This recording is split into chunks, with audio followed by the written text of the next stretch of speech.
Bienvenue à Condé et merci de nous rejoindre pour cet événement d'inauguration de la toute nouvelle unité de recherche de l'école, Cité, Corps, Images, Technologie et Environnement, dirigée par Roméo Agide, docteur en arts et théorie musicale. Ce projet est le fruit d'une vision collective et de l'engagement de l'école envers l'innovation et l'interdisciplinarité. Il s'inscrit dans notre mission de faire de l'école un lieu vivant de création et de dialogue. Cité a une ambition, celle de devenir un carrefour où se rencontrent les idées, les recherches et les réflexions de différentes disciplines. En invitant des chercheurs d'horizons divers, nous aspirons à élargir le champ de nos connaissances et à nourrir de ces échanges nos pratiques créatives. Les soirées de conférences que nous organiserons offriront une plateforme que nous espérons précieuse pour la présentation des travaux de recherche, mais également pour les débats qui en découleront. Le monde d'aujourd'hui, on le sait, nécessite une approche collaborative où l'art, la science, la technologie et les humanités interagissent. Nous souhaitons donc encourager ces synergies en faisant de notre école un médiateur engagé au service des enjeux contemporains. Un grand merci, Roméo, pour avoir rendu ce projet possible et avoir mis toute ton énergie dans sa conception et sa mise en œuvre. Je remercie également les équipes de l'école qui ont œuvré pour mettre en place ce premier événement et le campus de Condé-Paris pour son chaleureux accueil. Je remercie enfin vivement Aurélien Fouillet, Fleur Hopkins-Lauferron et Gauvin Lecomte d'avoir accepté de venir partager avec nous leurs réflexions à l'occasion de cette rencontre inaugurale autour du geste. Je vous souhaite à tous une très belle soirée et je laisse la parole à Roméo Agide pour le propos introductif.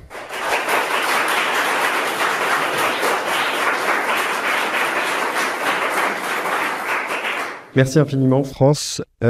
Bonsoir à tous. Donc voilà, je suis absolument ravi que cet événement ait lieu. J'aimerais introduire, avant de remercier nos amis qui vont partager leurs recherches avec nous, j'aimerais proposer une brève introduction de la cellule de recherche avec un cas que je vais, si vous le permettez, esquisser ici. Mais avant tout, vous présenter les enjeux de Cité rapidement, parce que France, tu as introduit les choses de manière extrêmement précise, rigoureuse et efficace. Donc Cité, c'est un projet de cellule dynamique. On est une école ici d'art appliqué qui ne peut pas prétendre dans la formulation de la recherche qu'elle envisage à se calquer sur les modèles universitaires, c'est-à-dire les laboratoires, validés par le CNRS. Ça veut dire que du coup, il fallait à un moment donné que des gens puissent intervenir au nom d'une émulation extrêmement forte, transversale entre les arts, le design et d'ailleurs beaucoup d'autres disciplines. Il fallait que les gens puissent intervenir au nom d'une mutualisation de la connaissance. Et du coup, ces 4 axes, corps, image, technologie, environnement, sont volontairement flous, assez diffus, pour permettre cette transversalité. Donc ça, c'était déjà trouver le titre, en fait, d'une certaine manière. En ce qui concerne les projets concrets qui sont à mener à partir d'aujourd'hui et sur le moyen et long terme, j'espère, il va y avoir donc des conférences annuelles, des soirées conférencielles. Il y en aura 3 par année, idéalement, avec à chaque fois 3 contributeurs, 3 contributions, volontiers transversales, volontiers issues de disciplines éloignées, avec une exigence, en revanche, d'expertise manifeste. Ça, c'est très important. Vous en aurez un très bel exemple ce soir. Avec donc, au-delà de ces conférences, une volonté d'archive et de diffusion. Ici, ça se passe sur ce campus, dans un contexte de l'école, avec une jauge particulière. L'idée, c'est de pouvoir donner accès aux ressources qui pourraient être constituées à partir des éléments de recherche qui nous ont été fournis par les contributrices et les contributeurs.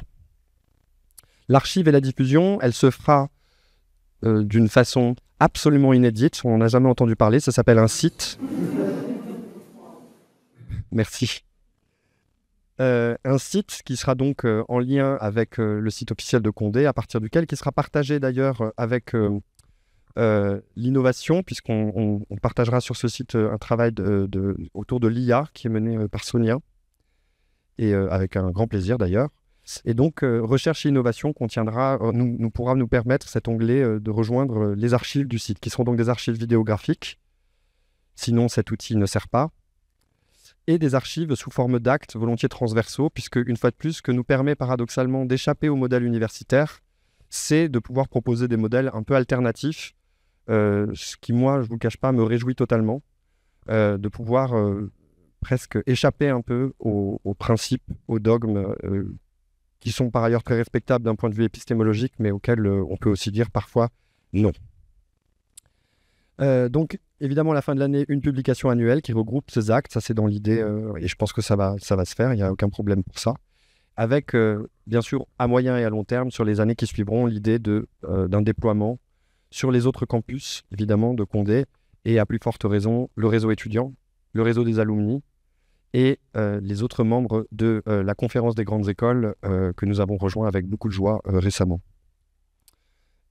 Donc voilà, citer, c'est cette espèce de point d'intersection, enfin de zone d'intersection entre, il est très beau ce schéma, entre différentes figures qui traduisent, j'allais dire, une multitude de disciplines pour appréhender, comprendre des objets, des choses, des phénomènes.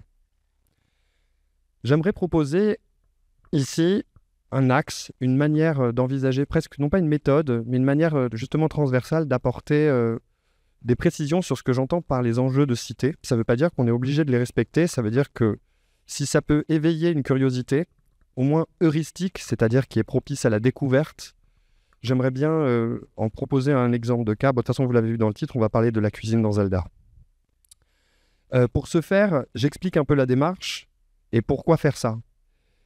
Si une discipline a un objet de prédilection du fait de son expertise, de ses méthodes et de sa spécialité, elle peut parfois s'intéresser à un objet qui échappe à son champ d'investigation initial. Ça produit évidemment des étrangetés, des singularités qui, d'un point de vue épistémologique, peuvent être jugées, mais pour des raisons extrêmement cohérentes, peuvent être jugées comme non pertinentes. Pour, par exemple, les principes tels qu'ils sont formulés par la science traditionnelle, à savoir l'explication, la classification, la prédiction, la définition, etc., qui sont très très importants, c'est indéniable. Mais disons que, comme on est à l'intersection des arts et du design ici, on peut se saisir ou interroger les angles morts. Est-ce que la cinétologie, c'est-à-dire l'étude du mouvement, appliquée au game studies, c'est-à-dire à l'espace du jeu vidéo, peut produire quelque chose du domaine de la recherche qui peut-être n'intéresse pas la tradition scientifique, au sens universitaire du terme, mais vient éveiller, presque exciter quelque chose qui donne à penser, à concevoir, à imaginer dans les arts et dans les sciences. Bon, je cherche une justification pour parler de Zelda, vous l'avez compris. Alors on va commencer rapidement à parler de Zelda. C'est une étude ici qui prendra la forme d'une esquisse, puisque c'est une étude que j'approfondis en ce moment même, donc elle est encore à l'état d'esquisse. Zelda Breath of the Wild est un jeu de Fujibayashi et Toda, donc un jeu de grands créateurs du jeu. Il sort en 2017. C'est un jeu, partons du principe que tout le monde y a joué, tout le monde l'a fini et tout le monde l'a aimé. C'est plus simple. Vous n'avez pas le choix.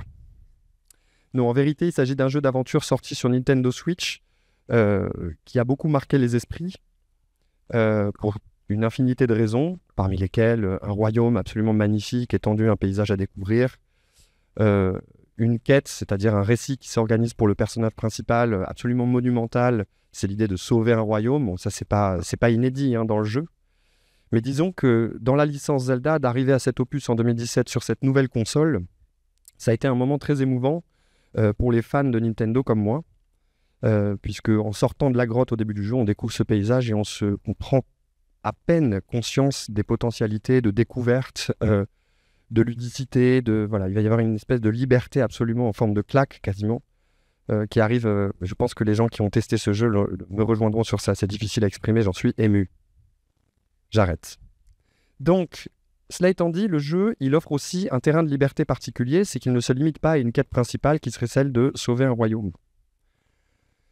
Dans Zelda, comme dans beaucoup d'autres jeux, je pense à Red Dead Redemption, etc., il y a des quêtes secondaires. Ou en tout cas, il y a possibilité de proposer des actions connexes qui ne sont pas liées à l'idée de sauver le royaume, et parmi lesquelles combattre des monstres. Donc ça rejoint, c'est une proposition d'études cinétographiques, donc d'études du mouvement, par exemple, que j'avais menée ici dans le cadre d'un combat. Donc par exemple, combattre, qu'est-ce que ça veut dire pour le joueur? Donc ça se lit très simplement, en fait, ça a l'air compliqué, mais c'est surtout en fait assez simple. Le temps se déroule de bas en haut, d'accord, en cinétographie de Laban. C'est un système d'analyse du mouvement qui a été développé par Rudolf Laban dans la danse au départ, et qu'on peut appliquer un peu comme on veut, surtout quand on ne veut pas respecter les principes de base. Bon. Et donc vous avez des partitions, c'est une partition en fait. Donc là vous avez la partition de la joueuse ou du joueur, d'accord, qui appuie sur les boutons. Ici la partition du personnage à l'écran, donc Link, qui est l'avatar que vous gérez, ce héros dans Zelda, qui combat avec son épée. J'ai même fait un petit dessin d'épée ici, il est très important. On dirait un peu un couteau, mais c'est pas grave. Et les actions qu'il va faire. Le méchant Lynel en face, donc ça c'est l'ennemi, le PNJ, personnage non joueur. Et d'autre part, j'avais aussi étudié les mouvements de la caméra, puisque au moment où on joue, il y a des déplacements de caméra. Ici, non gérés par le joueur lui-même. À partir de ça, j'avais déjà établi le fait qu'on pouvait, à partir des études cinétologiques, s'interroger sur la différence, ou en tout cas la discrépance, la tension qui existe entre les mouvements du joueur d'un côté ou de la joueuse et les mouvements qui apparaissent à l'écran. Je veux dire, on appuie 3 fois sur un bouton et à l'écran, il fait 3 saltos arrière. Donc, c'est pas pareil. D'accord. La cuisine, maintenant, dans Zelda, c'est un fait, une action très particulière, assez récurrente, puisque le royaume est serti de marmites constellées sur cette carte, sur territoire absolument gigantesque. Vous avez des marmites à disposition par endroit et vous pouvez interagir avec ces marmites pour cuisiner. Alors évidemment, il s'agit de se demander qu'est-ce que c'est que cette cuisine.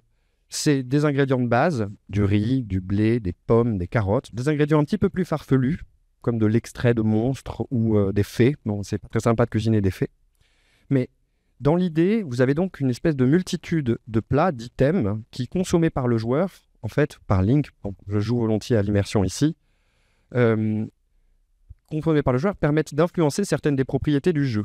Par exemple, augmenter le nombre de points de vie. Par exemple, augmenter l'endurance. Par exemple, pouvoir grimper sur les falaises avec plus d'adhérence. Voilà, il y a des paramètres comme ça. C'est souvent, alors en cuisine, dans Zelda, c'est éphémère. Vous cuisinez, et puis ce que vous consommez, ça finit par ne plus agir. Petit point entre nous, intéressant de se dire que la cuisine dans Zelda a déjà suscité des interrogations sur notre monde réel, puisqu'il existe déjà des publications, des vidéos de youtubeurs ou d'influenceurs qui s'intéressent aux gestes culinaires dans Zelda pour proposer des véritables recettes, qui évidemment ne correspondent en rien à ce qu'on va voir ici, à savoir un geste culinaire particulier, le voici.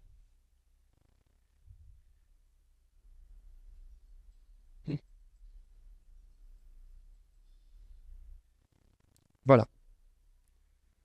Alors là, il a préparé un chutney de fruits qui piquent. Et je propose qu'on la regarde une deuxième fois.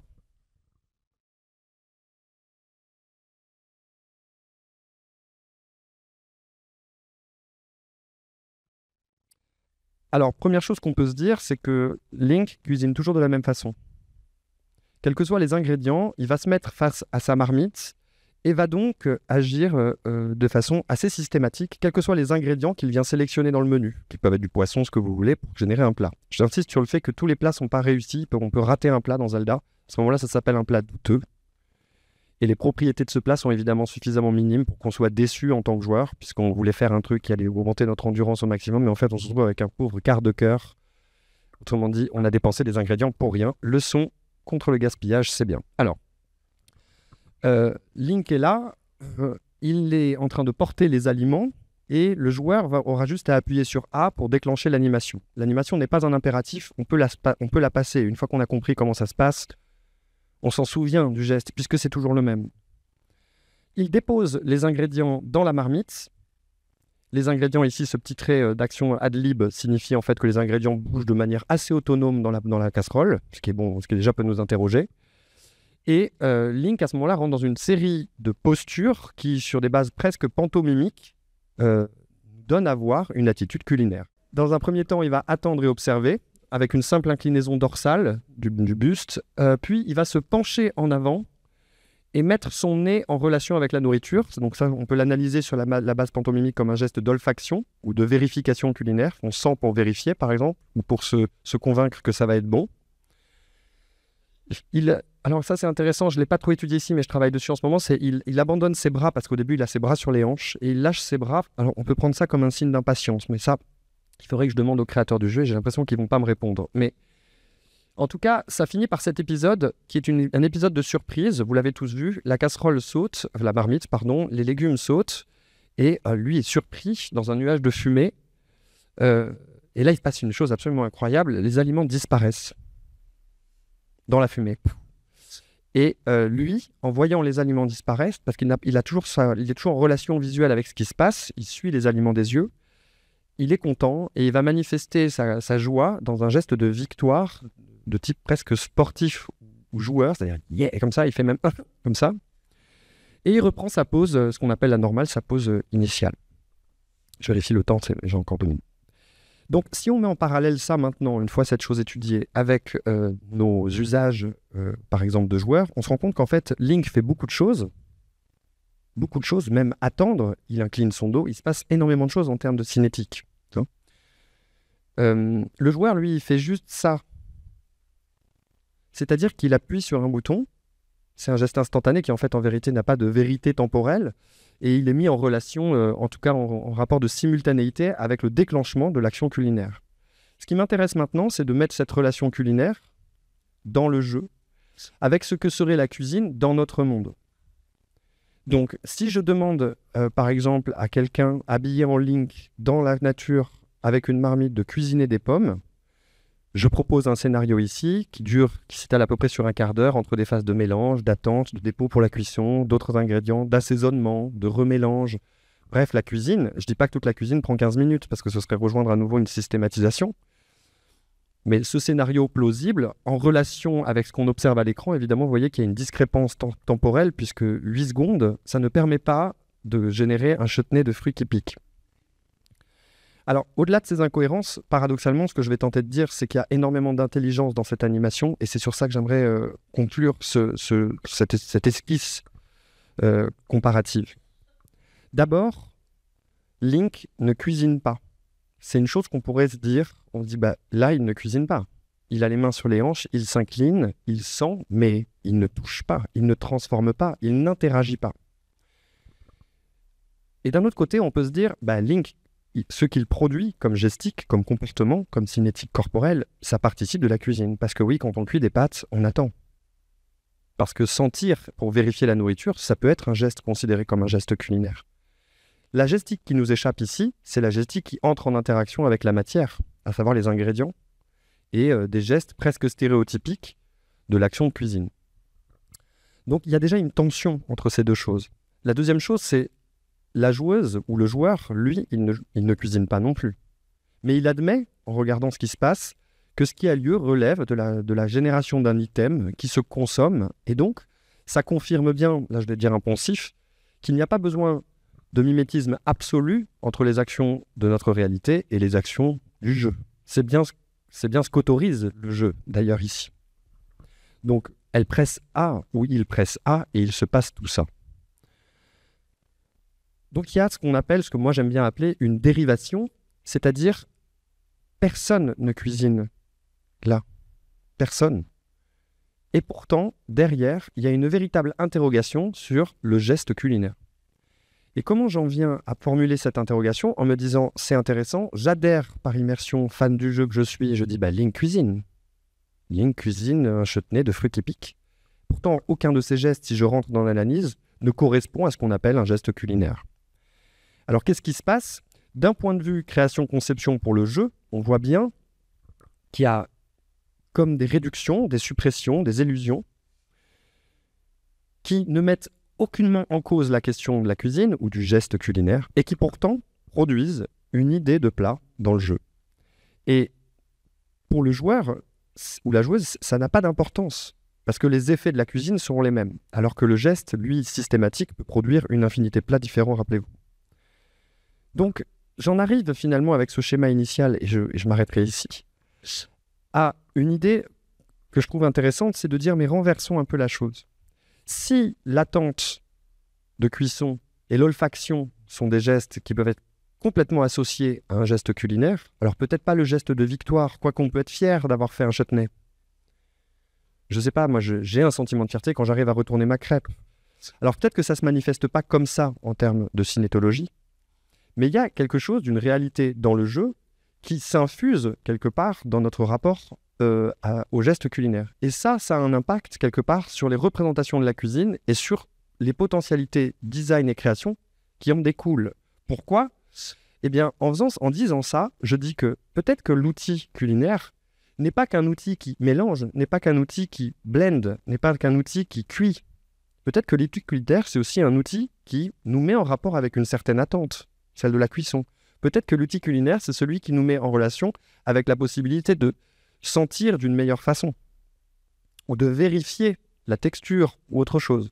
Autrement dit, toute une quantité énorme d'attitudes propositionnelles, de comportements, sont à vérifier sur le plan de la cuisine, sans que l'on tombe dans le stéréotype du « je mélange, je coupe, je monte le sabayon ».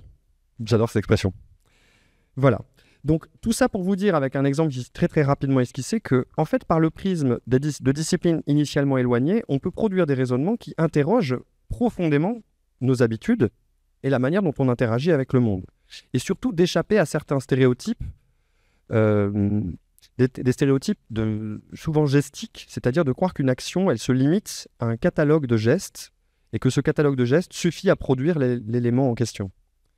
Et qu'en fait, derrière des incohérences vidéoludiques ici, se posent de questions véritables pour nous, dans notre monde, de savoir qu'est-ce que c'est qu'attendre en cuisine, sachant qu'attendre en cuisine, si on parle de cuisson, ça existe. Je laisse la parole maintenant à nos invités. J'accueille donc dans un premier temps Fleur Hopkins-Loferron, qui va aborder avec nous un sujet absolument passionnant, les fakirs. Et je vous remercie d'avance pour votre présence. Merci à tous.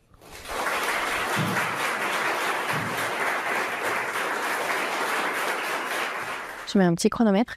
Donc vous avez peut-être vu que j'ai modifié ma proposition. À la base, je devais parler de merveilleux scientifiques qui a été mon sujet de thèse. Et le temps me manquant, j'ai choisi de vous faire une petite communication sur un tout autre sujet, mais qui m'occupe avec passion. L'intérêt n'est pas différent, autour des fakirs, puisque j'ai publié un livre assez récemment sur cette question.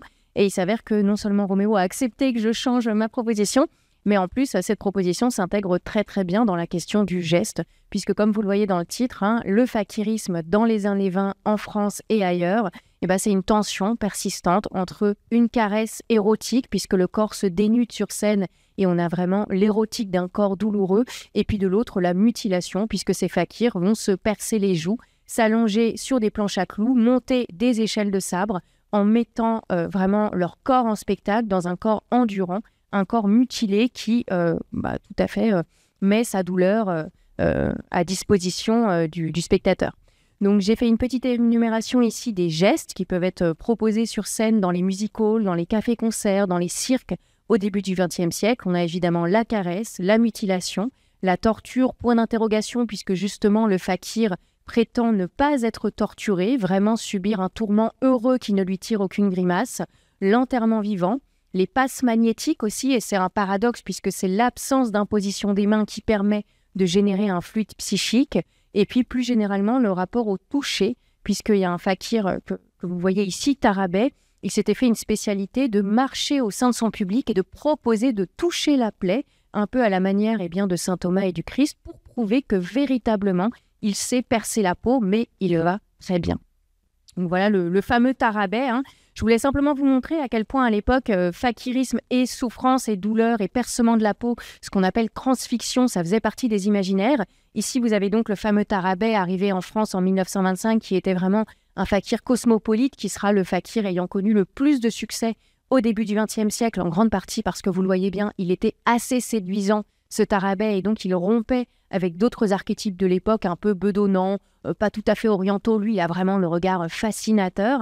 Et vous le voyez à côté, une caricature qui le concerne. On voit le fakir. Ne me serrez donc pas le bras comme ça, voyons, vous me faites mal. Donc on voit que cette question de la douleur, du corps en souffrance, du corps endurant, c'est vraiment la première chose qu'on retient quand on parle de fakirisme. Mais évidemment, et c'est une question qu'on me pose souvent quand je parle de fakirs, est-ce qu'ils existent encore ? Comment ça se fait qu'il y avait une telle fascination pour ces êtres assez étrange.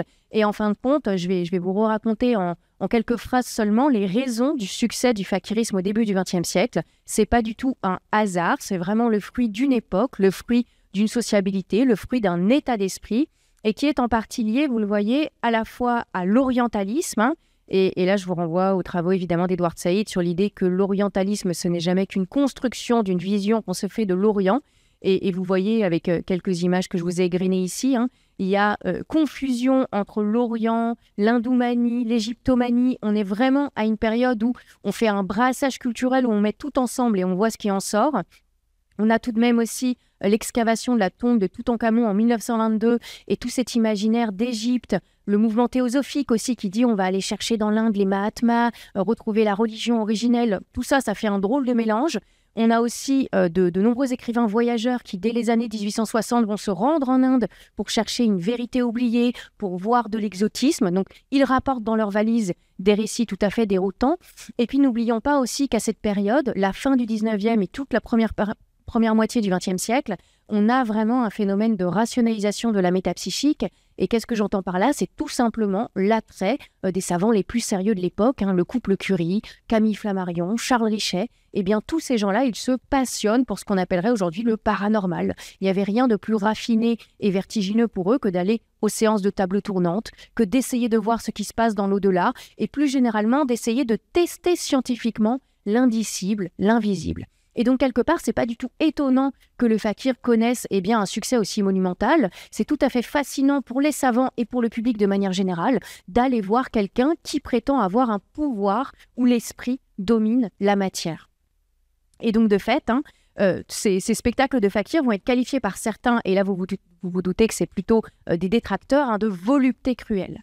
On a quelqu'un qui s'appelle Pierre Vachet, alors malheureusement, j'ai pas son portrait, mais ce fameux Pierre Vachet, il va juger très durement ces spectacles de fakir, disant tout de même que dans les années 20, on est quelques années seulement après la Première Guerre mondiale, et que c'est quand même très étrange d'aller voir des hommes qui se mettent à moitié nus sur scène et qui se trucident, qui mettent en scène un corps souffrant. Et il appelle ça précisément la volupté cruelle. Et il dit en fait, quand vous allez au cirque, vous n'avez qu'une envie, c'est que le lion dévore son dresseur, c'est que la trapéziste tombe de son trapèze, et avec le fakirisme, vous ne faites qu'alimenter vos bas instincts.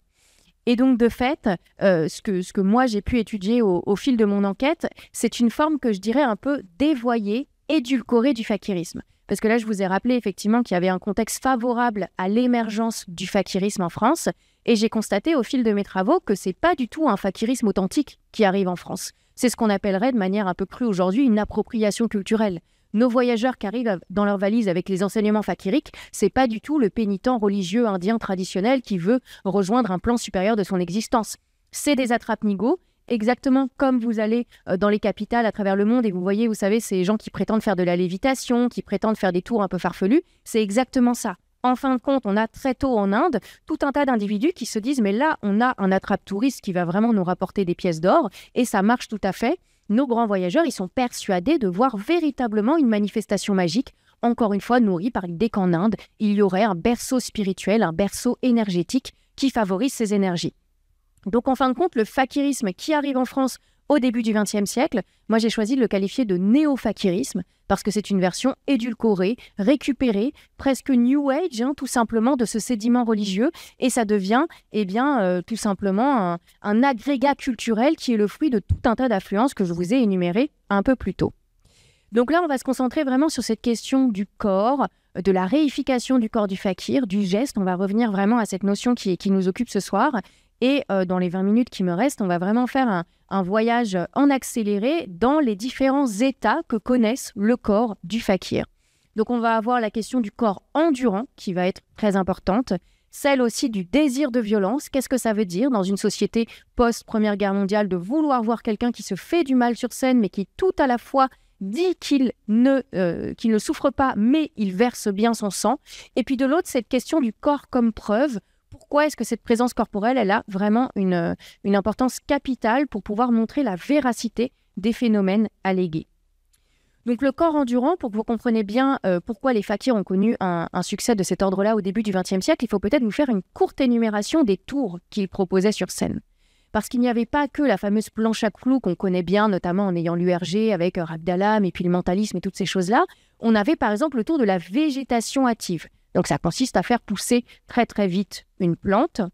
On avait aussi le tour de la corde rigide. Prétendument, on fait rigidifier une corde, quelqu'un monte et parfois il y a même une catastrophe, la personne tombe, on la découpe en petits morceaux et elle réapparaît un peu plus loin en parfait état. On a la lévitation qui est empruntée à Robert Houdin autour de la lévitation éthéréenne. Donc cette possibilité de léviter dans l'espace et de passer, là vous le voyez par exemple, dans des cerceaux. Et on a d'autres tours qui vont vraiment toucher plutôt au trompe-l'œil. Parce que ça, je ne vous l'ai pas rappelé, mais les théoriciens de l'antifakirisme, ils vont chercher très tôt à différencier ces tours les uns des autres pour mieux les contrecarrer. Et il y a un monsieur plus qu'aucun autre qu'on retrouvera un petit peu plus loin dans les slides qui s'appelle Paul Euzé, qui était vraiment une figure de démystificateur zététicien avant l'heure. Lui, il pratiquait le doute systématique. Et très tôt, il s'est rendu compte que, dis donc, ces fakirs, c'est quand même un sacré coup porté à la crédulité humaine. Et vraiment, il est catastrophé à l'idée que ses contemporains trouvent les fakirs incroyables, magiques, etc. Donc, de fait, il va essayer de classer ces tours et il va dire, déjà, il y a des tours qui touchent au tour de passe-passe. C'est-à-dire qu'il y a un truc. La lévitation, vous avez un corselet de fer qui vous permet de léviter. Et il dit, il y a aussi une autre catégorie de tours, ce sont les trompe-l'œil. C'est-à-dire des faits que vous pouvez tout à fait vous-même pratiquer avec un peu d'entraînement et d'endurance. Vous avez par exemple la catalepsie, qui consiste à s'allonger entre deux faux. Alors là, ce n'est pas des faux, c'est des tréteaux. Et généralement, on vous met une lourde pierre sur le ventre, on la casse et vous ne tressaillez pas. Et Paul Euzé dit, c'est tout à fait reproductible, je l'ai fait faire par mes aides, c'est pas difficile, il suffit de savoir le truc. C'est la même chose avec l'insensibilité et l'invulnérabilité, qui sont vraiment des poncifs du programme des fakirs de l'époque, puisque précisément, ils prétendent avoir un corps incorruptible à la manière des saints, un corps insensible, c'est-à-dire qu'ils ne sentent pas la douleur, mais aussi invulnérable, puisque quelqu'un comme Tarabay disait pouvoir faire bouillir son sang de sorte à guérir le choléra et la malaria. Et là, vous voyez avec ces quelques images, Tarabay qui est ici, Ranel Jenny ici, et puis le fakir blanc qui est là-bas, on est vraiment dans la monstration du geste qui a été apposé au corps ou alors qui est en train d'avoir lieu. Et il y a vraiment l'idée que chaque fois, ce geste laisse des traces par la transfixion du corps. Donc vous voyez évidemment qu'à un moment, je vais forcément vous parler de body art, de performance, parce qu'on a vraiment quelque chose d'avant-coureur. Et puis de l'autre côté, on a tout un tas de tours qui sont truqués. On va avoir l'enterrement vivant. On va avoir aussi des questions de résurrection. Et ça, c'est pas étonnant puisqu'on est aussi à une époque où on se posait la question de tout simplement du Christ, du Saint-Suaire, de la possibilité que le Christ ait été fakir. Il y a des conversations très sérieuses dans la presse de l'époque où on suppute sur le fait que le Christ était peut-être capable, tout simplement, d'entrer en catalepsie. Et c'est comme cela qu'il il a connu la résurrection quelques jours ensuite. Ça, je vous en parle juste brièvement pour vous montrer encore une fois cette gestuelle. Là où le fameux fakir Tarabay dont je vous ai parlé plus tôt est très fort, c'est qu'en fin de compte, il va pratiquer une espèce de syncrétisme avec ce qui se faisait en Occident. Et il se rend bien compte que pour tirer son épingle du jeu par rapport aux autres fakirs, il lui faut déjà tisser un récit qui va être propre. Il utilise exactement la même programmation que ses collègues, mais il va vraiment plonger sa salle de spectacle dans l'encens, dans l'éther. Il va lui-même être extrêmement érotisé. Mais aussi, il va se rendre compte qu'il a tout intérêt à se recommander d'une tradition plutôt occidentale. Parce qu'il faut se remettre dans un contexte particulier que je vous ai déjà un peu évoqué. On est au début du XXe siècle, on a aussi toute la vague spirit qui est en train de déferler sur la France. Et donc Tarabay, il se dit, je vais faire un mix de tout ça. Je vais être docteur fakir. Et donc il dit, moi j'ai eu un diplôme au Liban, je peux exercer la médecine. Et j'ai découvert effectivement qu'au Liban, quand il y retournera, il ouvrira un cabinet de médecins. Il n'a jamais eu aucun diplôme en ce sens, donc on imagine les ravages qu'il a pu provoquer. Et puis, il va aussi dire, j'ai été formé à l'hypnose, au mesmérisme, à toutes les sciences, parce que le débat pseudo-sciences et sciences était vraiment vif à l'époque, à toutes les sciences occidentales qui prouvent la supériorité de l'esprit sur la matière. Et pour lui, c'est du pain béni, parce que dès lors, il se positionne en gourou, il se positionne, vraiment, le mot n'est pas trop fort, il aura sa revue, il aura une école, et véritablement, il prétend pouvoir former ses adeptes, ou tout à chacun, contre une somme évidemment d'argent assez épaisse, pour vous former à l'éternité en fait. Puisqu'il faut vraiment se replacer à une époque, dans ces années-là, où les questions très eugéniques portées par Serge Voronov, par Alexis Carrel, de la jeunesse éternelle, de la revivification, notamment Voronov qui prétendait pouvoir vous recouvrer la jeunesse en faisant une greffe de scrotum de singe, etc. Il y avait des croyances très persistantes à cette époque-là. Et Tarabay, il s'engouffre à fond dedans. Et là, vous voyez tout un tas de fakirs. Ils ont les mains qui sont positionnées en passe magnétique. Et soi-disant, c'est grâce à elles qu'ils arrivent à hypnotiser soit des jeunes femmes endormies, soit même, vous le voyez, des alligators. Et là, pourquoi je vous ai mis James Braid? C'est effectivement un représentant du braidisme, on va simplifier en disant hypnose. Et donc, nos fakirs, ils s'engouffrent vraiment à pieds joints là-dedans. Ils font aussi des tours de mentalisme, parce qu'il y a un enjeu aussi économique de se situer par rapport aux illusionnistes, par rapport aux magiciens. Et les fakirs, en fait, ils sont très forts pour récupérer tout ce qui marche à l'époque, se l'accaparer, et puis, en fait, faire un glaçage de gâteau en disant « c'est fakirique, c'est gloriant, c'est mon esprit, j'ai mon turban ». Donc, ils arrivent vraiment à faire un mélange assez réussi de tout ça. Et avant d'entrer vraiment dans la question du corps, je voulais tout de même vous faire remarquer que le fakirisme n'a pas disparu. On a encore des fakirs et des fakiresses. Et c'est là où c'est particulièrement intéressant, c'est que quelqu'un comme Lala Morté, je vous invite vraiment à la voir si vous avez l'occasion, elle va s'approprier toute cette historicité des pratiques des fakirs en l'intégrant à du burlesque, en l'intégrant à de l'effeuillage, à du ballet, à aussi tout ce qui va être le bodyplay et puis plus largement les performances féministes du corps pour en faire autre chose. Et on n'est plus dans un corps qui souffre dans la monstration de la douleur, on est plutôt dans un corps sensuel qui toujours refuse de se dénuder. Donc c'est tout à fait intéressant de voir qu'en fait le sideshow, les suspensions, les avaleurs de sabre, des freak shows, etc., tout ça est à nouveau. En fait, les cartes sont rebattues, on a des nouvelles formes de fakirisme moderne qui montrent qu'en fait, le fakir, ce n'est jamais qu'une coquille qui peut en fait digérer tout un tas d'influences pour raconter, en fait, mettre en récit le corps et bien tout simplement du performeur. Et ce qui est donc très caractéristique avec les fakirs, c'est évidemment ce geste qui est celui d'un geste violent qu'on impose soi-même à son corps, même si tout un tas de fakirs étaient évidemment aussi très forts pour faire participer le public, puisqu'ils misaient sur ce qu'on appelle le corps empathique. Ils s'étaient rendu compte, ces fakirs, on était aussi, juste après toute la théorie de la sociologie des foules, que si on voulait mener à la baguette un public, il n'y a rien de mieux que d'arriver à faire naître chez eux des émotions très fortes en les bouleversant. Et le spectacle de Tarabay, on le trouvait raconté dans toutes les colonnes de presse parce que la légende voudrait que tous les soirs, quand les femmes se rendraient à son spectacle, elles s'évanouissaient en pâmoison. Et donc Tarabay avait carrément embauché des infirmières qui restaient dans la salle. Et vous imaginez bien que ces infirmières en habit blanc avec la Croix-Rouge, ça créait un potentiel d'évanouissement puisque justement, on supposait que ça pouvait arriver. On avait aussi un service d'ordre qui se trouvait dans la salle pour empêcher les bagarres au moment où Tarabay jetait ses talismans soi-disant porte-bonheur. Et de même, il y avait une forte odeur d'encens et d'éther dans la salle.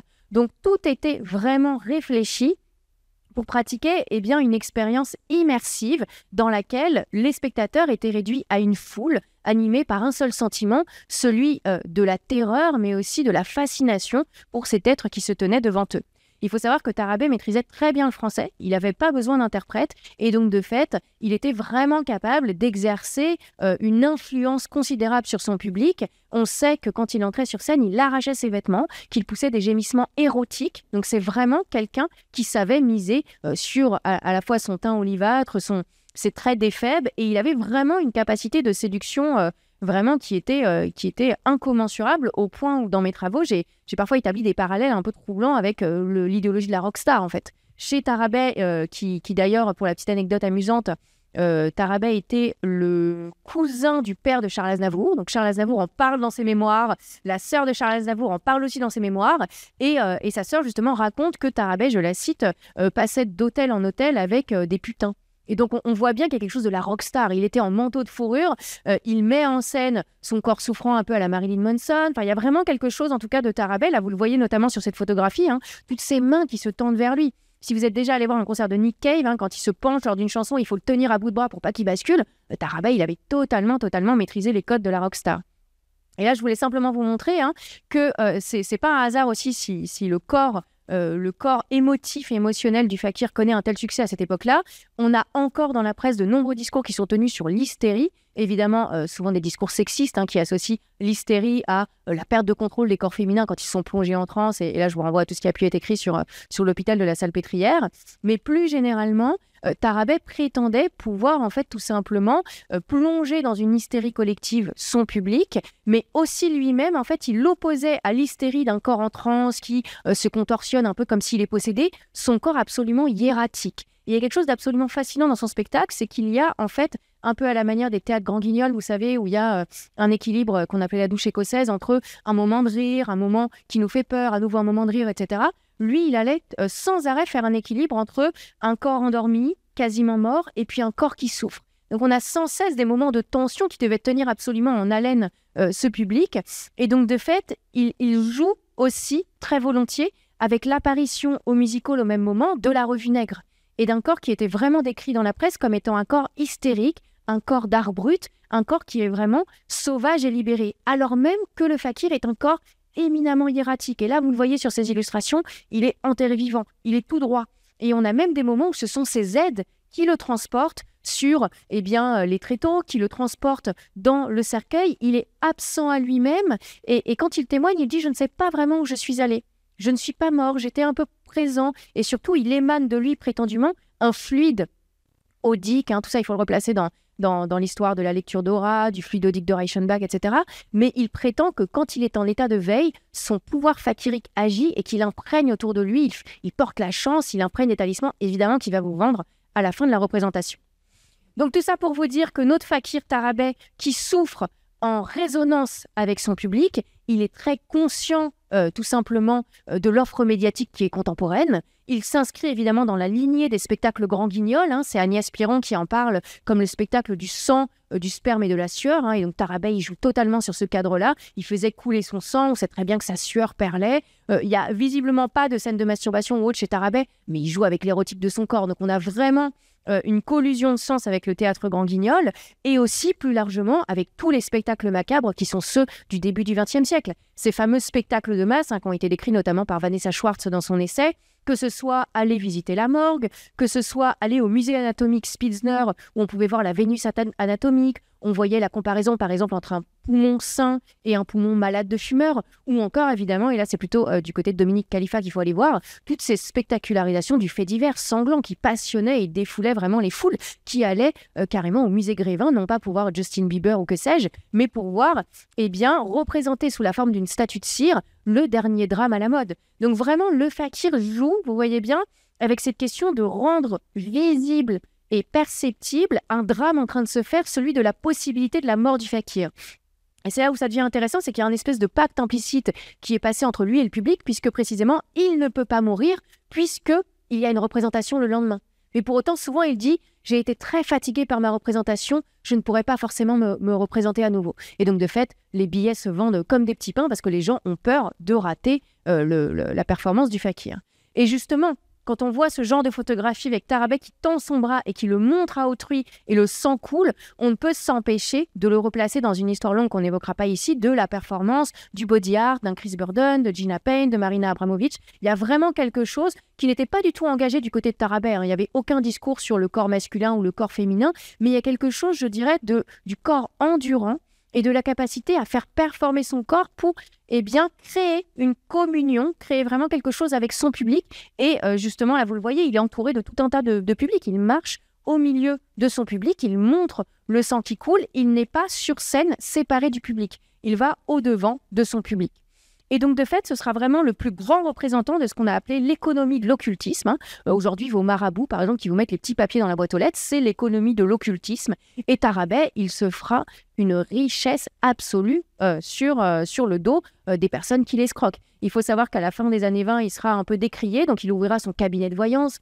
Il vendra des horoscopes, des talismans, il vendra tout un tas de produits dérivés en fin de compte. En Italie, il commercialisera un sirop neurotonique qui, soi-disant, vous redonne la jeunesse. Donc, c'est vraiment un businessman. Il a absolument tout compris, ce Tarabay. Et donc, de fait, les talismans, il écrira des essais qui s'appellent « Mes secrets », qui vous promettent de rajeunir et qui vous promettent tout simplement de trouver les secrets de la vie éternelle. Mais surtout, il est très, très fort pour fabriquer sa mythologie personnelle. Et c'est un personnage plutôt qu'un autre qu'il va emprunter, c'est au Christ. Et d'ailleurs, il était surnommé le Christ romantique. Et là, on le voit très bien sur ce portrait réalisé par Arlingue.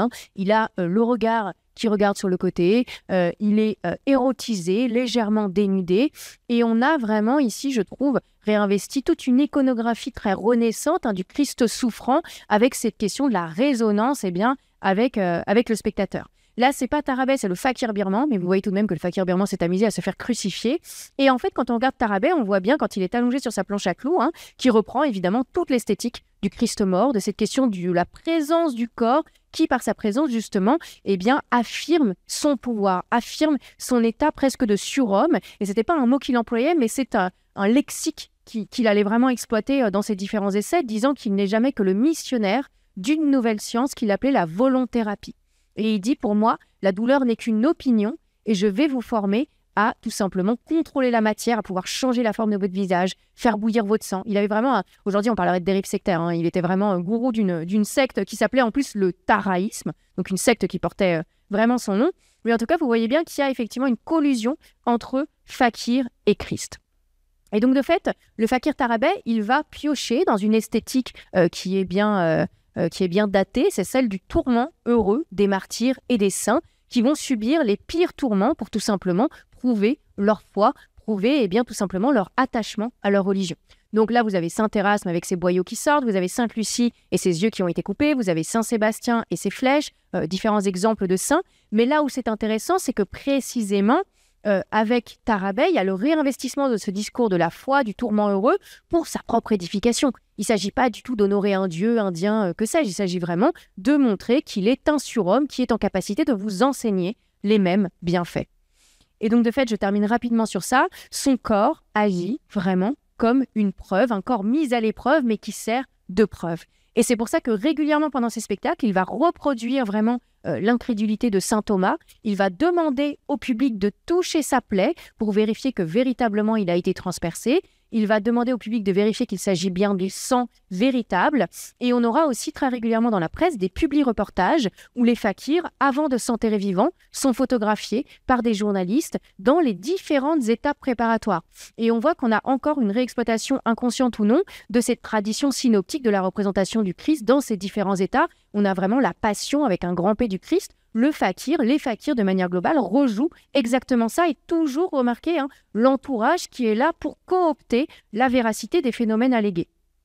Pour autant, on aura notre fameux Paul Euzet, qu'on voit ici au milieu, qui en 1926, conseillé par André Lichtenberger, un de ses amis, se lancera dans une lutte à mort contre les fakirs. Et donc, de fait, Paul Euzet, il s'est dit, si je veux pouvoir critiquer les fakirs, il faut que je le fasse autrement que mes compétiteurs, c'est-à-dire les illusionnistes et les magiciens, qui allaient publier des traités démystificateurs, qui faisaient des spectacles dans lesquels ils expliquaient les tours. Paul Euzet, il se dit, il ne faut pas expliquer, il faut montrer sur mon propre corps. Et donc, Paul Euzet ira chez un médecin reproduire les tours, il fera de la transfixion.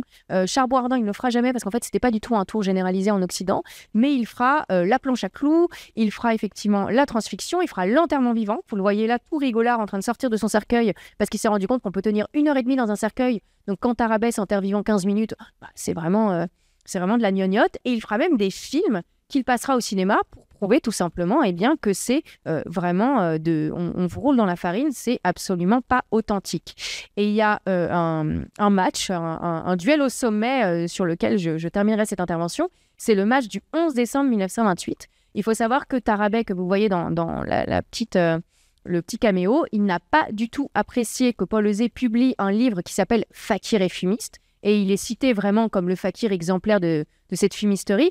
Et de fait, il va lancer un duel à Paul Euzet en lui proposant de l'affronter au Cirque de Paris, devant une foule de 5000 à 7000 personnes. Et Paul Euzet, au début, se dit « c'est quand même lui apporter beaucoup de crédit que d'y aller, je ne vais pas y aller, ça va nourrir l'hystérie collective autour du fakirisme. » Et finalement, il se dit « j'ai tout intérêt à l'humilier publiquement ».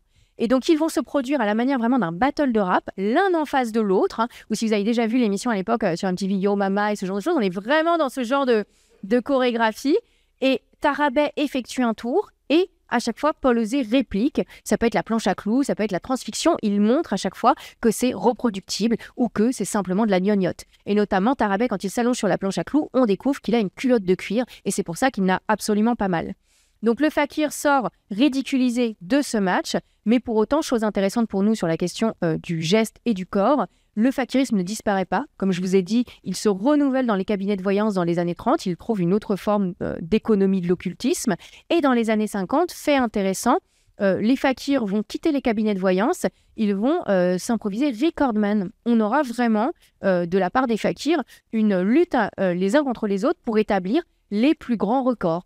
Donc on aura un qui se clouera la langue à une planche et qui restera plus longtemps que son voisin. On en aura un autre qui s'enterrera vivant le plus longtemps avec des rats. On a vraiment un retour, non plus au corps spectacularisé devant le public, avec une empathie avec le regardeur et puis quelque chose qui touche à l'art de la performance, mais plutôt quelque chose qui touche au corps sportif. Et les fakirs se recommandent alors d'une hygiène de vie, d'entraînement, et non plus, comme le faisait Tarabay, d'un pouvoir inné qui a été cumulé au fil des années aussi par d'autres enseignements. Donc il y a vraiment un grand virage en fait qui est opéré en 1950 où les enseignements fakiriques sont récupérés pour devenir celui de pur recordman. J'ai légèrement dépassé, mais tout ça pour vous dire au niveau des ressources, si c'est quelque chose que vous voulez creuser, j'avais fait des billets Gallica, un cycle consacré au fakirisme, et donc vous pourrez retrouver tout un tas d'images réjouissantes et d'articles de presse à lire dans leur jus, et notamment tout un tas de petites anecdotes sur Tarabay. Je vous en raconte juste une. Il faut savoir qu'il s'était battu dans un café-concert parce qu'il pensait avoir été invité, parce que c'était donc un grand seigneur, il pensait avoir été invité, et non, en fait, il devait payer sa part, il n'avait pas de sous, peut-être parce qu'il n'avait pas de poche dans son pagne, mais toujours est-il qu'il a tapé le tenancier, il a eu une grande bosse sur la tête, et ça faisait rire tous les journalistes qui disaient « Mais s'il est fakir, comment ça se fait qu'il ait la bosse sur la tête ?» Et Tarabay avait réponse à tout, il a dit « Je n'étais pas en transe, donc mon corps n'était pas invincible ». Donc si vous voulez avoir plein d'autres anecdotes croustillantes, je vous invite vraiment à regarder ces billets Gallica. J'ai aussi publié un petit essai sur le sujet qui s'appelle « Les nouveaux fakirs » où j'essaye bien de comprendre, comme je vous l'ai un peu exposé, les raisons du succès du fakirisme. Et plus généralement, moi mes travaux portent sur science, pseudosciences, croyances dans la science-fiction ancienne. Et donc il y a aussi des personnages de fakirs. Et si vous voulez faire le lien avec les fakirs dans la littérature, vous pourrez aller voir l'invisible justement qui propose tout un chapitre autour des fakirs. Voilà, j'en ai fini.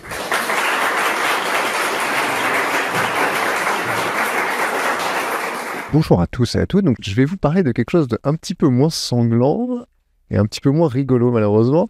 Je vais vous parler de quelque chose qui m'intéresse depuis assez récemment dans mes recherches, qui est une notion un peu particulière d'espace narratif, d'espace qui raconte des histoires. Pourquoi est-ce que je m'intéresse à ces espaces narratifs ? Parce que moi, fondamentalement, je suis pas tellement dans ce domaine-là. Moi, je fais de la philosophie des sciences à l'université de Namur.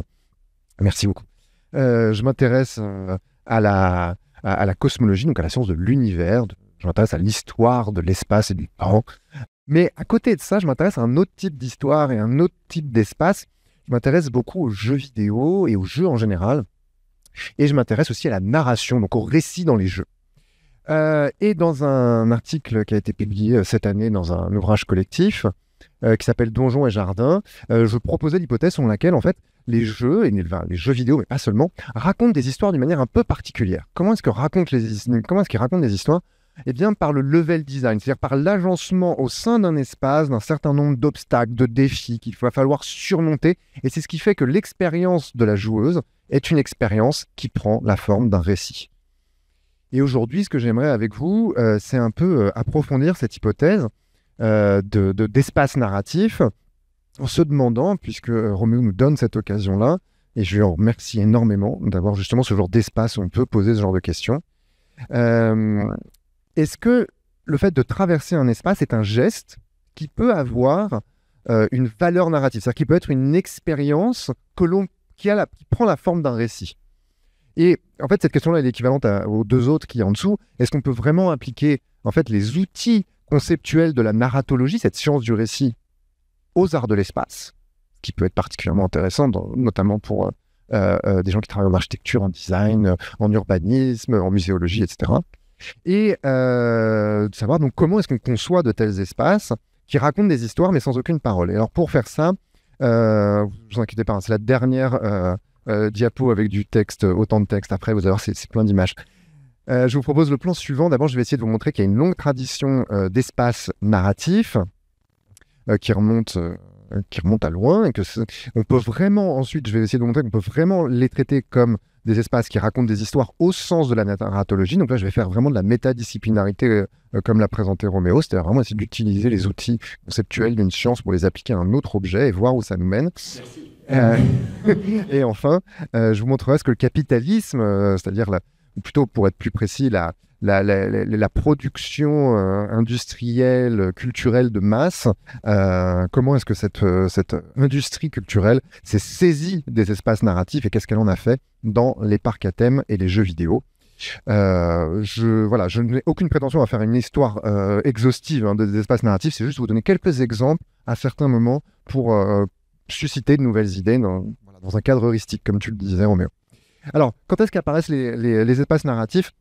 Moi, je suis à peu près persuadé qu'ils apparaissent vraiment dès les premières formes d'art, c'est-à-dire dans les grottes ornées du Magdalénien, notamment la grotte du Pechmerle. Si vous allez la voir, c'est une grotte que vous pouvez visiter en vrai, c'est pas une réplique. Et quand vous allez jusqu'au lieu où se trouvent les peintures rupestres, il y a vraiment un trajet qui ressemble à quelque chose qui est un récit. Mais le problème, c'est que c'est toujours le même problème avec l'art pariétal. On peut faire beaucoup d'hypothèses et on peut en tester quasiment aucune. Donc je vais avancer un petit peu dans le temps vers des exemples on peut dire un petit peu plus, pas beaucoup plus. Et il y a une seule, à ma connaissance, il y a très peu de gens qui ont réfléchi à l'histoire de ces espaces narratifs, mais une de celles qui l'a fait, Celia Peirce, a dit les cathédrales et les châteaux forts sont les structures narratives de l'Europe. Alors, les châteaux, je ne suis pas sûr que ce soit des structures narratives. Les châteaux, ce sont des structures qui sont avant tout des espaces stratégiques, en fait. Même les châteaux type Versailles, Chambord, etc., sont des châteaux qui projettent de la puissance. Mais je ne suis pas sûr qu'ils projettent quelque chose comme une histoire, comme une fiction. Par contre, les cathédrales, là, je pense que Celia Peirce a tout à fait raison. Les cathédrales sont remplies d'espaces narratifs. Et le premier exemple que je voulais vous donner, c'est les chemins de croix. Alors, si vous êtes comme moi, que vous n'avez pas fait le catéchisme et que vous arrivez dans une cathédrale, vous allez parfois avoir l'impression qu'il y a plein de jolis tableaux qui racontent la passion du Christ. En fait, ils ne font pas que raconter la passion du Christ, ces tableaux. Ce sont des stations, c'est-à-dire des arrêts sur un chemin, une procession que l'on fait lorsqu'on est croyant ou croyant.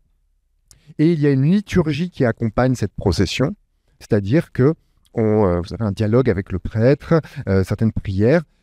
Il y a 14 stations traditionnellement que vous suivez. Et donc là, c'est vraiment un parcours où vous voyez se dérouler devant vous dans le décor, donc une histoire. Et en plus de cela, vous vivez vous-même une histoire qui est influencée, qui est comme en étant un reflet de l'histoire de la passion du Christ. Les chemins de croix, c'est assez ancien, ça apparaît au XIIIe siècle, mais c'est toujours très actif, très moderne. Hein. Par exemple, à la cathédrale de Lille, vous en avez eu un récemment qui a été proposé. Mais mon hypothèse, c'est qu'en fait, ces chemins de croix viennent prendre la suite d'autres espaces narratifs qui existaient dans les églises auparavant, qui sont bien plus anciens, qui existent depuis le IVe siècle, qui sont les labyrinthes d'églises. Alors, les labyrinthes d'églises, c'est quoi? Ce sont des pavements que l'on trouve au sol de certaines églises. Donc là, par exemple, vous avez le labyrinthe de la cathédrale de Chartres, que vous connaissez peut-être, celui à nouveau de la cathédrale d'Amiens, qui sont exactement le même, sauf qu'il y en a un qui est circulaire et l'autre qui utilise des segments de droite, mais c'est exactement le même chemin, si vous regardez. Et ces labyrinthes-là, ils sont très étonnants et on a très peu d'informations fiables dessus, parce que le labyrinthe, c'est plutôt quelque chose qui vient d'une tradition gréco-romaine plutôt qu'une tradition judéo-chrétienne. Et donc, du coup, ça a donné lieu à un nombre de littératures pseudo-scientifiques, mystico, n'importe quoi, qui te passionnerait, je pense, Flore. C'est formidable, il y a plein de trucs dedans. Il y a même un livre de Jacques Attali. Qui n'est pas le pire, qui est vraiment pas le pire. Et donc, c'est assez compliqué de savoir qu'est-ce que fichent ces labyrinthes-là. Un des seuls documents sérieux qu'on a, il est conservé à la BNF. C'est un manuscrit du XIIIe siècle par un maître d'œuvre, Villard de Honnecourt, qui décrit le labyrinthe de Chartres. Et alors, pourquoi est-ce que ces labyrinthes peuvent être conçus comme des espaces narratifs? Parce qu'en fait, ils étaient faits pour être parcourus à genoux, en signe de pénitence. Et vous trouvez encore des gens qui le font parfois à Chartres ou dans certaines églises. Ce qu'on remarque, ça c'est celui de la cathédrale de Reims qui a disparu, mais qui sert de logo au monument historique. Ce qu'on remarque, c'est qu'en fait, dans ces labyrinthes-là, je peux me déplacer un petit peu, ça ne dérange pas si... Okay. Dans ces labyrinthes-là, si vous voyez, on entre donc par le bas et on ne ressort pas de l'autre côté comme à l'arrière des boîtes de céréales. Non, on ressort au centre. D'accord ? Le centre est le lieu du paradis, du pardon. Et pour atteindre le centre, en fait, c'est pas compliqué parce que si vous regardez le tracé du labyrinthe, c'était un tracé sans embranchement. C'est un labyrinthe paradoxal dans lequel on ne peut pas se perdre. Mais pourquoi est-ce qu'il y a ça? Pourquoi est-ce qu'il y a tout ce trajet? Parce qu'en fait, c'est un pèlerinage intérieur. Le ou la croyante va se rapprocher à 6 reprises du centre avant de s'en éloigner à nouveau. Et donc, mon hypothèse, c'est que c'est l'histoire fondamentale du christianisme, c'est-à-dire l'histoire de la chute, le péché. On se rapproche avec le pardon, on s'en éloigne à nouveau car on pêche encore, etc. Et ce qui est important en fait dans ces labyrinthes, c'est que s'ils sont narratifs, c'est pas tant par leur décor, leur environnement, mais parce qu'ils transforment la personne qui emprunte ce trajet-là, qui fait ce parcours-là. Et il y a une tradition voilà, j'ai pas envie d'être ethnocentré et de rester que sur l'Europe. Et si on regarde dans d'autres traditions en dehors de l'Europe, on va trouver d'autres espaces qui vraiment sont des espaces transformateurs, qui changent les gens, qui les parcourent. Alors, il y aurait plein d'exemples. Moi, je vous en donne juste un que je connais un petit peu. Ce sont les jardins de cérémonie du thé qu'on trouve au Japon, qui s'appellent des roji. Et roji, en fait, ça ne veut pas dire jardin. En japonais, ça veut dire une petite allée ou un petit chemin. Alors, pourquoi est-ce qu'il y avait ces roji quand est-ce qu'ils sont apparus? Eh bien, parce que les pavillons de cérémonie du thé, enfin, la cérémonie du thé sous sa forme zen, elle est apparue au Japon pendant la période de Sengoku. Désolé, rien à voir avec Dragon Ball. C'est Sengoku au sens des guerres intestines qui avaient lieu au Japon à la fin du XVe siècle. Et la cérémonie du thé, c'est une cérémonie zen. Hein. C'est une cérémonie dans laquelle, en fait, qui a une valeur alors, religieuse, mais au sens de l'Orient, enfin, au sens de l'Extrême-Orient, donc on va dire spirituel, si vous préférez, dans laquelle il faut se concentrer sur ses propres gestes. Et c'est en se concentrant sur ses gestes et en essayant de faire que son esprit prenne conscience de chacune des choses qui se passent, qu'on est dans un état de non-jugement qui nous permet de sortir justement de ce monde de violence et de souffrance qui est le monde de la rue, qui est le monde extérieur, celui de la guerre civile.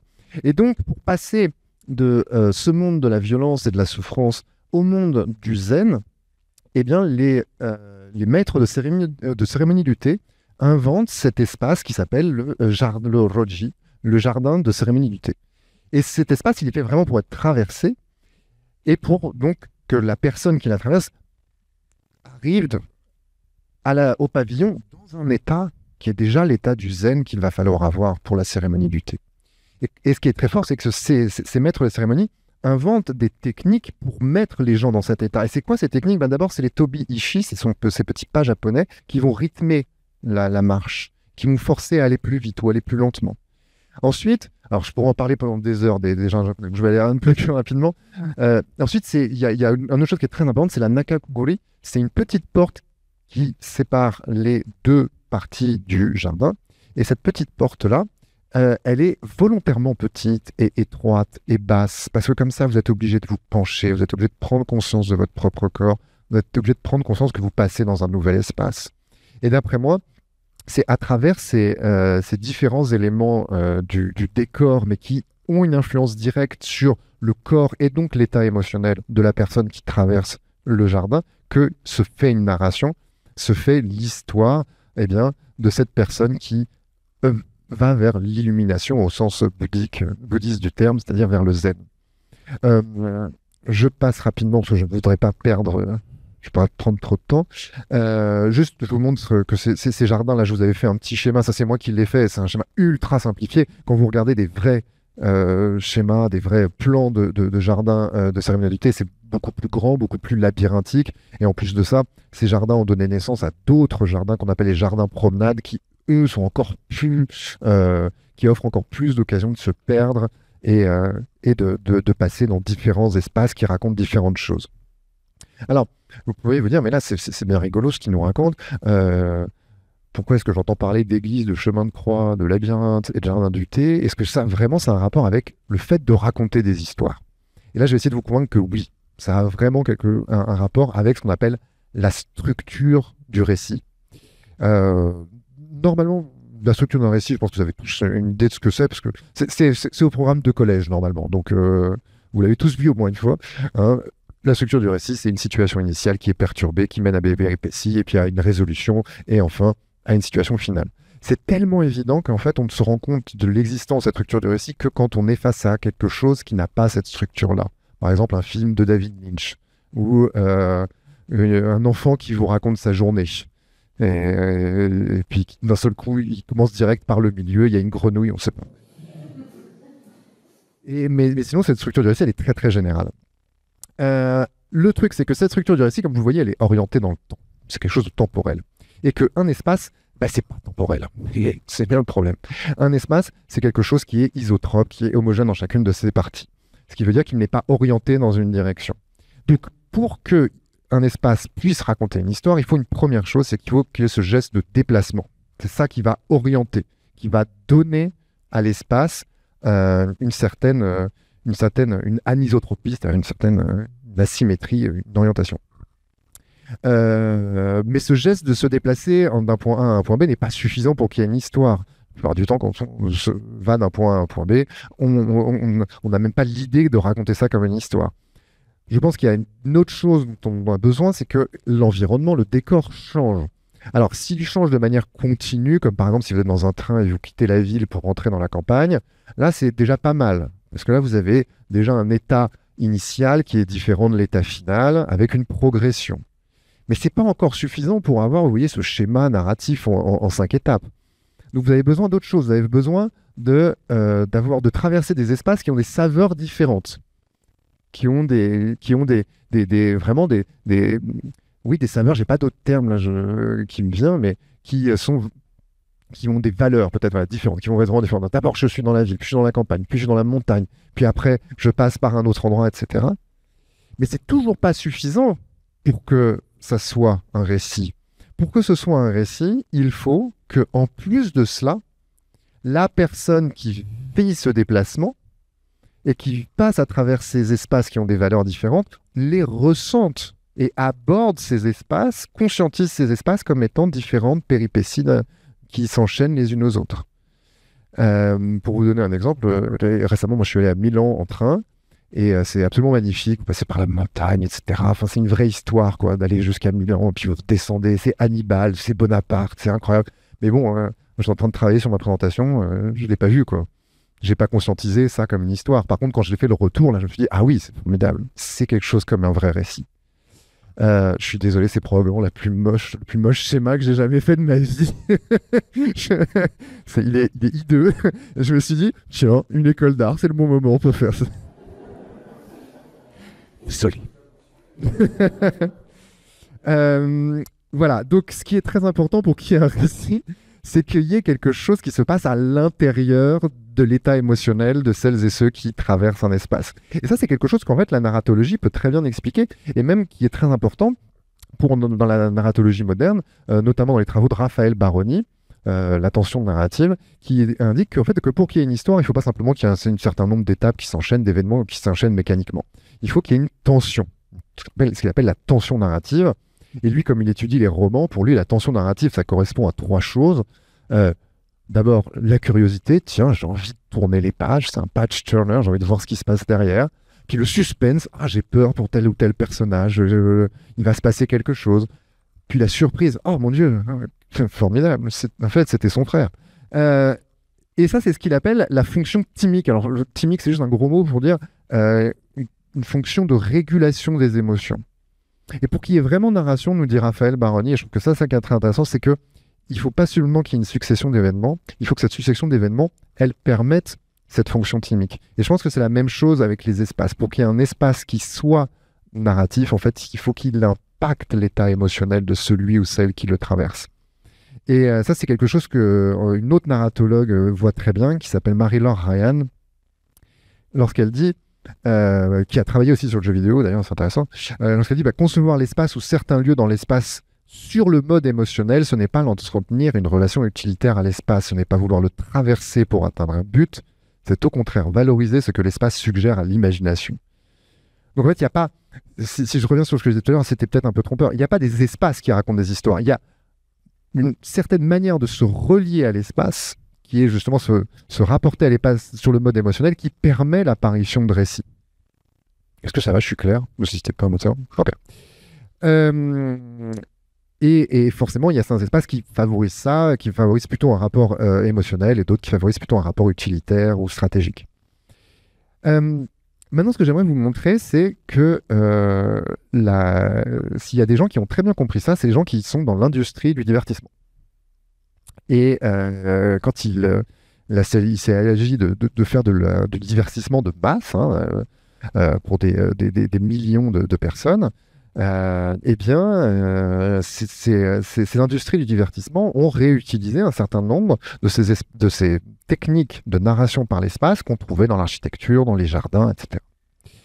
Et il y en a un mais c'est toujours le même, qui est excellent pour arriver à piller ce qui existe dans l'espace public et en faire quelque chose de très vendeur, c'est Walt Disney. Et Disneyland était vraiment l'exemple même de l'espace narratif moderne. Ça paraît tellement évident, je n'ai presque pas besoin de vous l'expliquer, mais vous voyez bien, on a différents espaces. Alors ça, c'est le Disneyland de 1955. Alors c'est pas sa version de 1955, mais c'est le premier Disneyland, c'est celui qui a été dessiné par Walt Disney lui-même, hein, qui se trouve à Anaheim, en Californie. Et vous voyez, on a tout ce qu'il faut pour avoir un espace qui raconte une histoire. On a différents espaces qui ont des valeurs différentes, Frontierland, Fantasyland, Tomorrowland. Ce qui est absolument génial en plus, c'est que c'est un espace qui est organisé en cercle autour du château de la Belle au Bois dormant que vous pouvez voir de n'importe où dans le parc. Donc il y a une sorte de finalité au centre, comme dans les labyrinthes d'église. Il y a des espaces petits, des espaces grands, des espaces clos, des espaces ouverts. Tout ce qui fait que quand vous traversez, quand vous baladez là-dedans, eh bien, vous vivez une expérience qui est une expérience qu'après vous allez pouvoir raconter. Celui qui a très bien vu ça, c'est un chercheur qui a étudié les parcs Disney et qui s'appelle Thibaut Clément et qui a publié sa thèse sous ce titre-là, Plus vrai que nature, les parcs Disney ou l'usage de la fiction dans l'espace et le paysage, qui est vraiment passionnante et qui est vraiment un ouvrage passionnant que je vous recommande. Et ce que dit Thibaut Clément, c'est que en fait, pour qu'on ait à faire un récit, il faut que le parcours soit une succession de seuils qui décrit une chaîne d'événements élémentaires et forme les étapes successives d'un récit minimal en 3 actes. Alors vous savez, nous on parle de structure de récit en 5 parties, mais les États-Uniens et les États-Uniennes parlent plutôt en 3 actes, mais ça revient à peu près au même. Et ce que montre Thibaut Clément, c'est que ça c'est vrai pour l'ensemble du parc, mais aussi vrai pour chacune des attractions.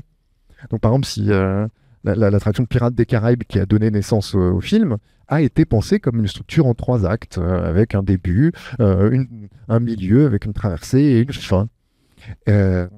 Et donc les Imagineers, ce sont les gens qui ont en charge de concevoir les parcs Disney. C'est un mélange de imagination et engineer. Les Imagineers apprennent comme ça à faire à concevoir l'espace de leurs attractions et du parc sur ce schéma qui est un schéma narratif. Donc très bien compris ça. Et Thibaut Clément en arrive à cette conclusion qui me paraît être vraiment assez formidable, surtout quand on considère son objet de recherche. Il dit quelque chose de très très vrai, c'est que si le voyage fictionnel peut être décrit comme narratif, c'est parce qu'il travaille non pas tant à mener le protagoniste d'un point A à un point B, que d'un état initial à un état final distinct.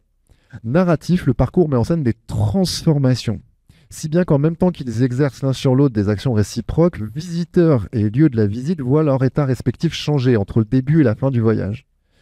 Pour utiliser un gros mot, en fait, il y a une dialectique entre la personne qui traverse l'espace, l'environnement qui est autour de cette personne. L'environnement change, donc ça change la personne. Comme la personne change, elle ne voit plus l'environnement de la même manière, etc. Et donc vraiment, Disney a très bien réussi à saisir ça. Et c'est ce qui fait que Disney est vraiment l'inventeur du parc à thème et pas simplement de la fête foraine ou du parc d'attractions. C'est vraiment, je pense, quelque chose de nouveau qui va être ensuite repris par plein d'autres personnes, notamment aussi dans le storytelling politique. Comme j'ai encore un tout petit peu de temps, je voudrais vous parler donc de ce qui a été à la base le point de départ de mes recherches, c'est-à-dire les espaces narratifs dans les jeux vidéo. Et ça va se voir que je suis vieux, puisque je vais parler que de très vieux exemples. Mais je vais vous donner un exemple qui, d'après moi, est la preuve que, en fait, dans les jeux vidéo, l'espace est utilisé pour une fonction timique, c'est-à-dire pour réguler les émotions. Et c'est l'exemple d'un jeu qui s'appelle Megaman, Rockman au Japon. Pour celles et ceux qui ne voient pas ce que c'est que Megaman, c'est très simple, hein, c'est un jeu de plateforme. Vous avez un stage, un niveau avec des ennemis à éviter, avec il faut sauter au-dessus des trous, enfin c'est extrêmement difficile. Puis après, vous avez un petit sas, vous rentrez par une porte, puis vous sortez par l'autre, un petit sas étroit, et vous arrivez à la dernière partie du niveau qui est un boss. Alors pourquoi, moi ce qui m'intéresse c'est ce sas. Pourquoi il y a ce sas-là? Eh bien parce que à l'origine, le jeu devait sortir sur le Family Disk System, qui est ce gros cube rouge que vous voyez là, qui permettait de jouer à des jeux sur disquette. Mais les disquettes demandaient un petit peu de temps de chargement. Donc du coup, les développeuses du jeu avaient intégré cet espace de seuil entre le niveau et le boss qui permettait de charger en fait la salle du boss et le boss. Donc c'était une sorte d'écran de chargement déguisé, quoi. Mais ce qui est intéressant, c'est que le jeu, finalement, n'est pas sorti là-dessus, il est sorti en cartouche. Il est sorti en cartouche, et les cartouches ont un temps de chargement quasi instantané. Et pourtant, les développeurs ont gardé cette phase de seuil. Pourquoi ? La seule explication, c'est que ça donne de la tension. Ça donne un moment de suspense. Ça a une fonction timique, ça vient réguler les émotions. Juste en rajoutant, vous voyez, un espace où il n'y a rien, il n'y a pas d'obstacle. Il y a juste, mais par contre, c'est un espace étroit. Et les espaces étroits la variation entre espace ouvert, espace étroit, espace fermé, crée une certaine dynamique. Et ça, au début, c'était fait de manière... Les développeurs et les développeuses le faisaient de manière un petit peu artisanale, mais maintenant, c'est complètement intégré. Si vous faites du level design de jeux vidéo, vous voyez, ça a déjà plus de 10 ans. C'est un level designer de BioWare qui raconte comment est-ce qu'il concevait les niveaux sur Mass Effect 3, et il disait j'ai deux chartes en fait pour découper les niveaux. J'ai une charte d'intensité, donc il faut que la joueuse elle soit très impliquée, là un peu moins, là plus, etc. Et j'ai une charte émotionnelle. Voilà ce que je veux que ma joueuse ressente à chaque moment du niveau pour pouvoir lui raconter l'histoire que je veux lui raconter. Donc maintenant c'est quelque chose qui est totalement intégré. Je pense que ce serait bien que ces gens-là, ils le font très bien, hein, j'ai aucune critique à leur adresser, mais je pense qu'il serait intéressant que ces gens-là, en fait, rencontrent aussi des gens qui font de la muséologie, qui organisent des expositions, qui peuvent avoir des approches narratives aussi, et que ça serait bien que ces gens discutent, ça pourrait faire des choses un peu plus intéressantes, peut-être. Je conclue très rapidement. Dans les jeux vidéo, on trouve aussi bien sûr plein de labyrinthes. Et en fait, ce que je voulais vous dire, c'est que je vais juste terminer là-dessus, mais c'est une ouverture, et c'est notamment une ouverture en guise de remerciement envers Roméo, parce que en gros, vous voyez, dans tous ces espaces narratifs, on a vu beaucoup de labyrinthes, que ce soit les labyrinthes d'église, que ce soit les labyrinthes dans les jardins japonais, que ce soit les labyrinthes que l'on trouve dans les parcs à thème, que ce soit les labyrinthes dans les jeux vidéo. Et c'est bizarre. Mais c'est très bizarre parce que le labyrinthe, c'est un espace très narratif. C'est un espace qui raconte beaucoup d'histoires. C'est même d'ailleurs un des premiers espaces que l'on trouve dans une histoire, dans le mythe du Minotaure. Et pourtant, il ne devrait pas raconter d'histoire, le labyrinthe, parce que le labyrinthe, il est égal à lui-même en chacune de ses parties. Enfin, justement, c'est pas des espaces différents que l'on traverse. C'est toujours le même espace, c'est pour ça qu'on peut s'y perdre. Donc comment ça se fait que ce soit quelque chose de narratif, le labyrinthe ? C'est quelque chose de très étonnant.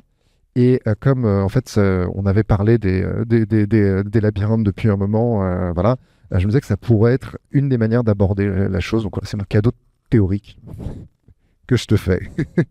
Merci à Roméo et à toutes et tous. Et puis voilà. Oui, ça, si j'avais prévu qu'il y avait peut-être des questions, je pouvais montrer des diapos que j'avais pas retenues, mais comme il n'y a pas de questions, je vais rester au cimetière. Voilà.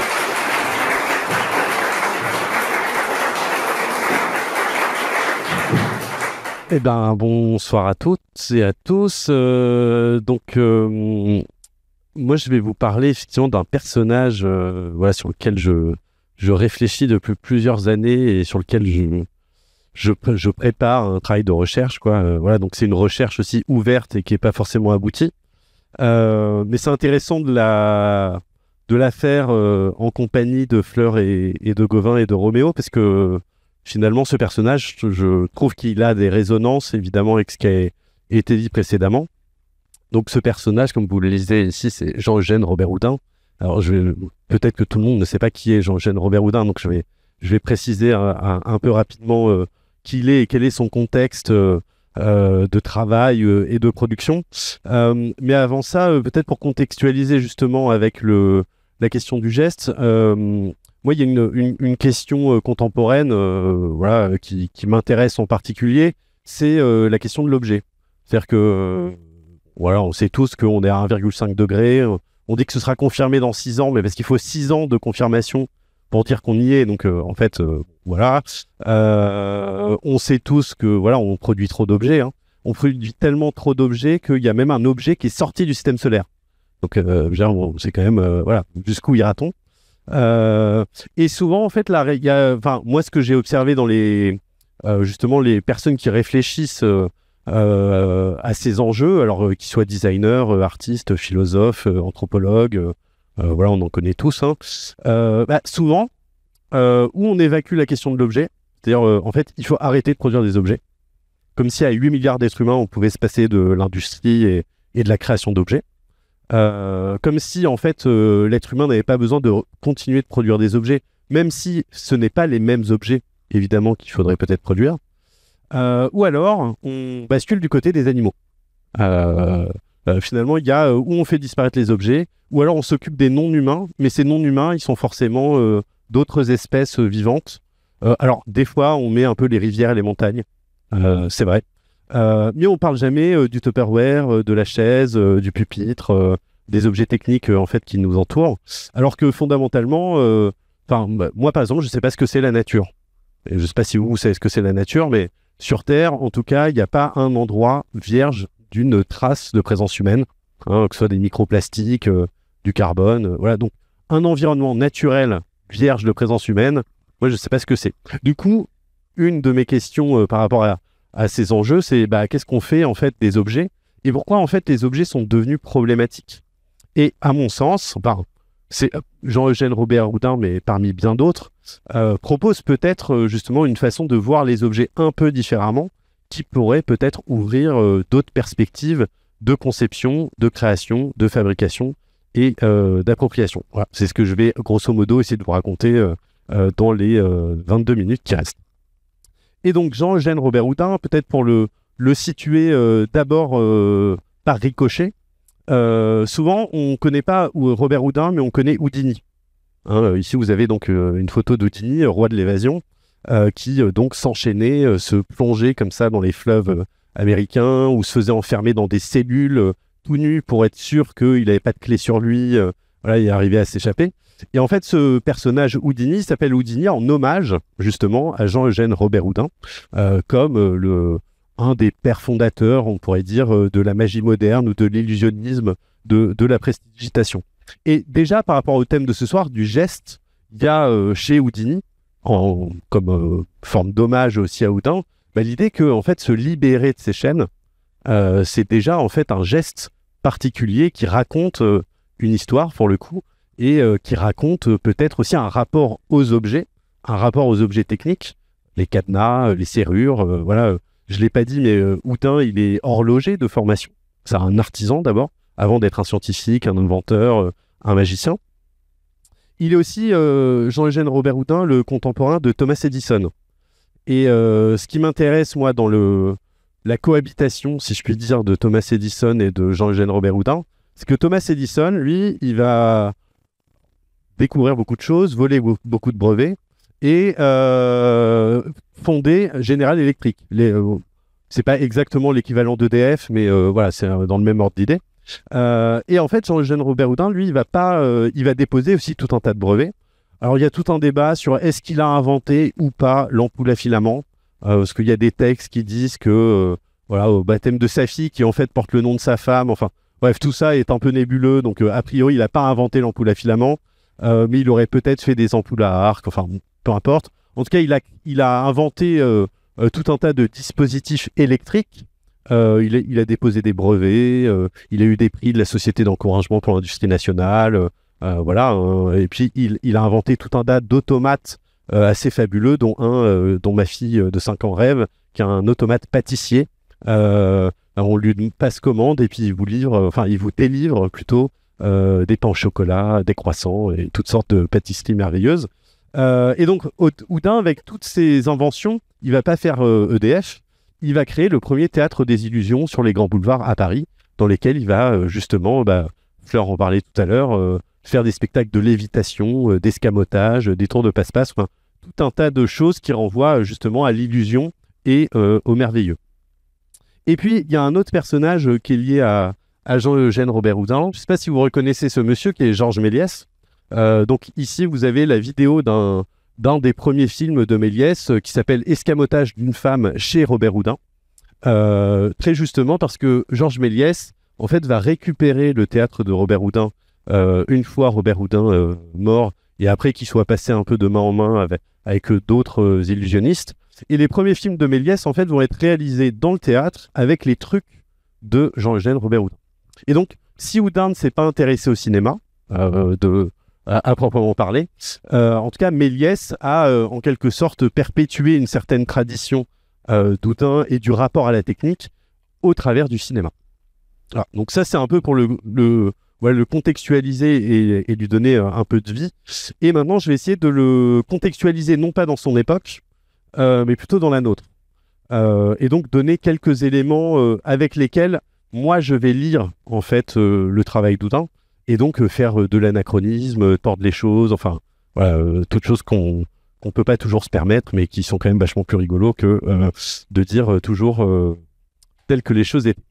Alors la première chose, c'est ce que je vous disais tout à l'heure, c'est que ici vous avez une citation d'un livre de Arturo Escobar, qui n'a rien à voir avec Pablo Escobar, mais qui est un anthropologue colombien, mais même il a quand même rien à voir avec Pablo Escobar.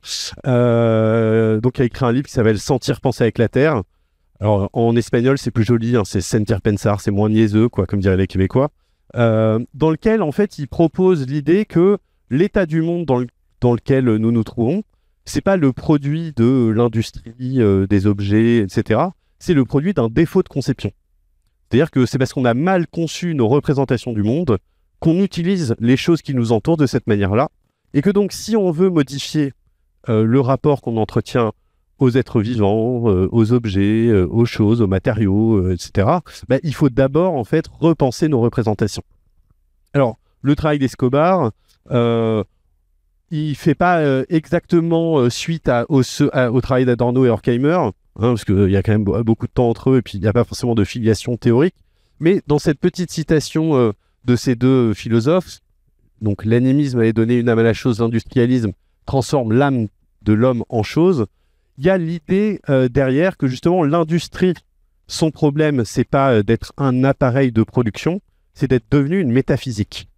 Et finalement, Escobar, bien des années plus tard, hein, donc quasiment tout à fait un siècle après, mais voilà, repose cette question en disant effectivement, peut-être que si on veut retravailler l'habitabilité du monde, il faut d'abord repenser nos métaphysiques, nos ontologies.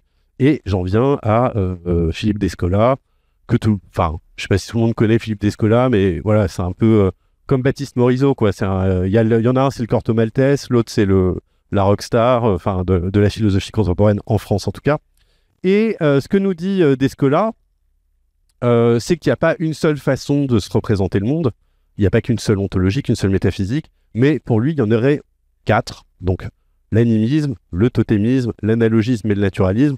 Je ne rentre pas dans le détail parce que ce n'est pas le cœur de mon propos, mais il y a au moins cet effet intéressant, enfin il y a plein de choses intéressantes chez Descola, ne me faites pas dire ce que je n'ai pas dit, mais il y a au moins un effet intéressant, c'est justement de proposer qu'il est possible en fait d'avoir une autre conception du monde que celle qu'on a nous occidentaux, et que peut-être que les autres conceptions du monde ont des choses intéressantes à nous apprendre. Alors moi je trouve personnellement que 4 c'est pas assez, et que s'il y en a 4, pourquoi pas 12, 27, 32, et on pourrait faire des ontofictions, moi j'appelle ça comme ça, c'est-à-dire créer des ontologies fictives qui cherchent plus à adresser l'entièreté du monde, mais plutôt à être des ontologies situées. Et je pense que les spectacles d'Houdin en sont une sorte de mise en pratique, justement dans le spectacle d'illusion qu'elles produisent. Alors Houdin, sur ce schéma qui, pareil, n'a pas vocation à être explicité intégralement, vous voyez, il est ici, donc entre Tesla, avec Edison, Tesla, l'industrie, l'illusionnisme. Et en fait, ce schéma, c'est un schéma que j'ai fait il y a quelques années maintenant, où je m'étais intéressé aux imaginaires de l'artisanat et à la question du faire et de la technique. C'est-à-dire, on a une vision qu'on qualifie souvent de prométhéenne de la technique, c'est-à-dire l'idée qu'avec la technique, on a modifié le monde à notre image, Et en fait, on oublie souvent que dans le mythe de Prométhée, il y a plusieurs versions. Il y a la version où Prométhée vole le feu pour le donner aux êtres humains pour qu'ils s'émancipent du joug divin. Et puis il y a la version où c'est pas Prométhée en fait au départ qui fait quelque chose, c'est Épiméthée, c'est son frère. Et Prométhée, vous le savez peut-être, c'est le prévoyant, et Épiméthée, c'est l'imprévoyant. Et on confie à Épiméthée, pour tout un tas de raisons qui sont pas très importantes ce soir, la tâche de donner aux êtres créés par les dieux leurs différentes caractéristiques. Donc les poils aux félins, les poisons aux serpents, les ailes aux oiseaux, etc. etc. Il en a un nombre limité, en fait. Et comme il est imprévoyant, je vous le donne en mille, quand ça arrive à l'être humain, en fait, il a tout filé, et donc nous, on n'a pas de poils, on n'a pas de crocs, on n'a pas d'ailes, on n'a pas d'écailles, etc., etc. Et donc Prométhée, pour corriger l'erreur de son frère, il va aller voler, en fait, les arts et les savoir-faire dans les ateliers d'Héphaïstos et d'Athéna. Il va les donner aux êtres humains, en fait, au même titre que Épiméthée a donné les ailes aux oiseaux, les écailles aux poissons, le venin aux serpents, etc., etc. Et donc, si on relie, en fait, le mythe de Prométhée à l'aune de cette haute version, du coup, la technique, c'est pas une façon de transformer le monde à notre image, mais c'est une façon plutôt de toucher le monde. Une façon comme les oiseaux, en fait, ils sont des oiseaux parce qu'ils volent. Et donc, les ailes, c'est ce qui les fait être ce qu'ils sont au regard de l'environnement dans lequel ils évoluent, qui est le fait de battre des ailes dans l'atmosphère. Donc, ce schéma, il reprenait un peu cette idée-là, et en fait, Houdin, à la fin du 19e siècle, il témoigne pour moi d'une sorte de réactivation comme ça, d'un mythe prométhéen qui n'est pas celui de l'appropriation du monde par la technique, mais au contraire, d'une manière d'interroger la technique. Et il y a tout un tas de travaux d'Houdin justement sur des explications scientifiques. Il a lui aussi été mandaté pour faire tomber un peu les charlatans et déconstruire les superstitions de son époque. Et puis il a écrit aussi tout un tas de livres où il révèle ses tours. J'y reviendrai tout à la fin. Il a même écrit un traité de physique amusante. Enfin, en tout cas, il a un regard sur la technique qui n'est pas celui simplement de produire des illusions pour arnaquer les gens qui sont en face de lui, mais vraiment sur deux jambes, c'est-à-dire découvrir des choses techniques et scientifiques et voir en fait comment, par le merveilleux, on révèle aussi simplement que par la technique, le monde est chouette, quoi. En fait, c'est chouette d'être dans un roller coaster. Enfin, voilà, il y a aussi... après, on peut peut-être faire des roller coasters différemment. Enfin, voilà, il y a tout un tas d'autres choses. Je regarde l'heure qu'il est. Et si je reviens maintenant à un peu plus à notre époque, donc là, vous avez un couple de personnes âgées qui jouent donc à la Wii U, plus exactement. Moi, il y a une chose qui m'a interpellé qui m'interpelle toujours d'ailleurs, c'est moi je suis né à l'époque où le meilleur magnétoscope c'est celui qui avait le plus de touches sur la télécommande et le plus gros mode d'emploi, quoi. Voilà. Et où il y avait un enjeu vraiment de pédagogique ou didactique à apprendre à servir des objets techniques. Et puis maintenant, quand on ouvre un objet électronique, un téléphone par exemple, un smartphone, il n'y a plus de mode d'emploi. Donc, qu'est-ce qui s'est passé entre le moment où la technique, c'était l'affichage de la technicité, de l'apprentissage, etc., à un objet. Alors, je ne peux pas vous montrer de smartphone parce que j'en ai plus, mais vous voyez, imaginez que c'est un smartphone. Voilà. Il n'y a pas de bouton. Donc, déjà, il n'y a plus de boutons et ça ressemble plus à un monolithe de 2001, l'Odyssée de l'espace, qu'à un objet technique. Et en fait, derrière cette transformation, il y a cette idée de naturalité de la technique ou d'affordance, c'est-à-dire l'idée que, en fait, la promesse de la technique, c'est sa propre disparition, en quelque sorte. Et donc, quand on ouvre la boîte, on sort l'objet et puis ça marche tout de suite. Alors, c'est formidable pour tout un tas de raisons. C'est ce qu'on a appelé longtemps du design centré utilisateur.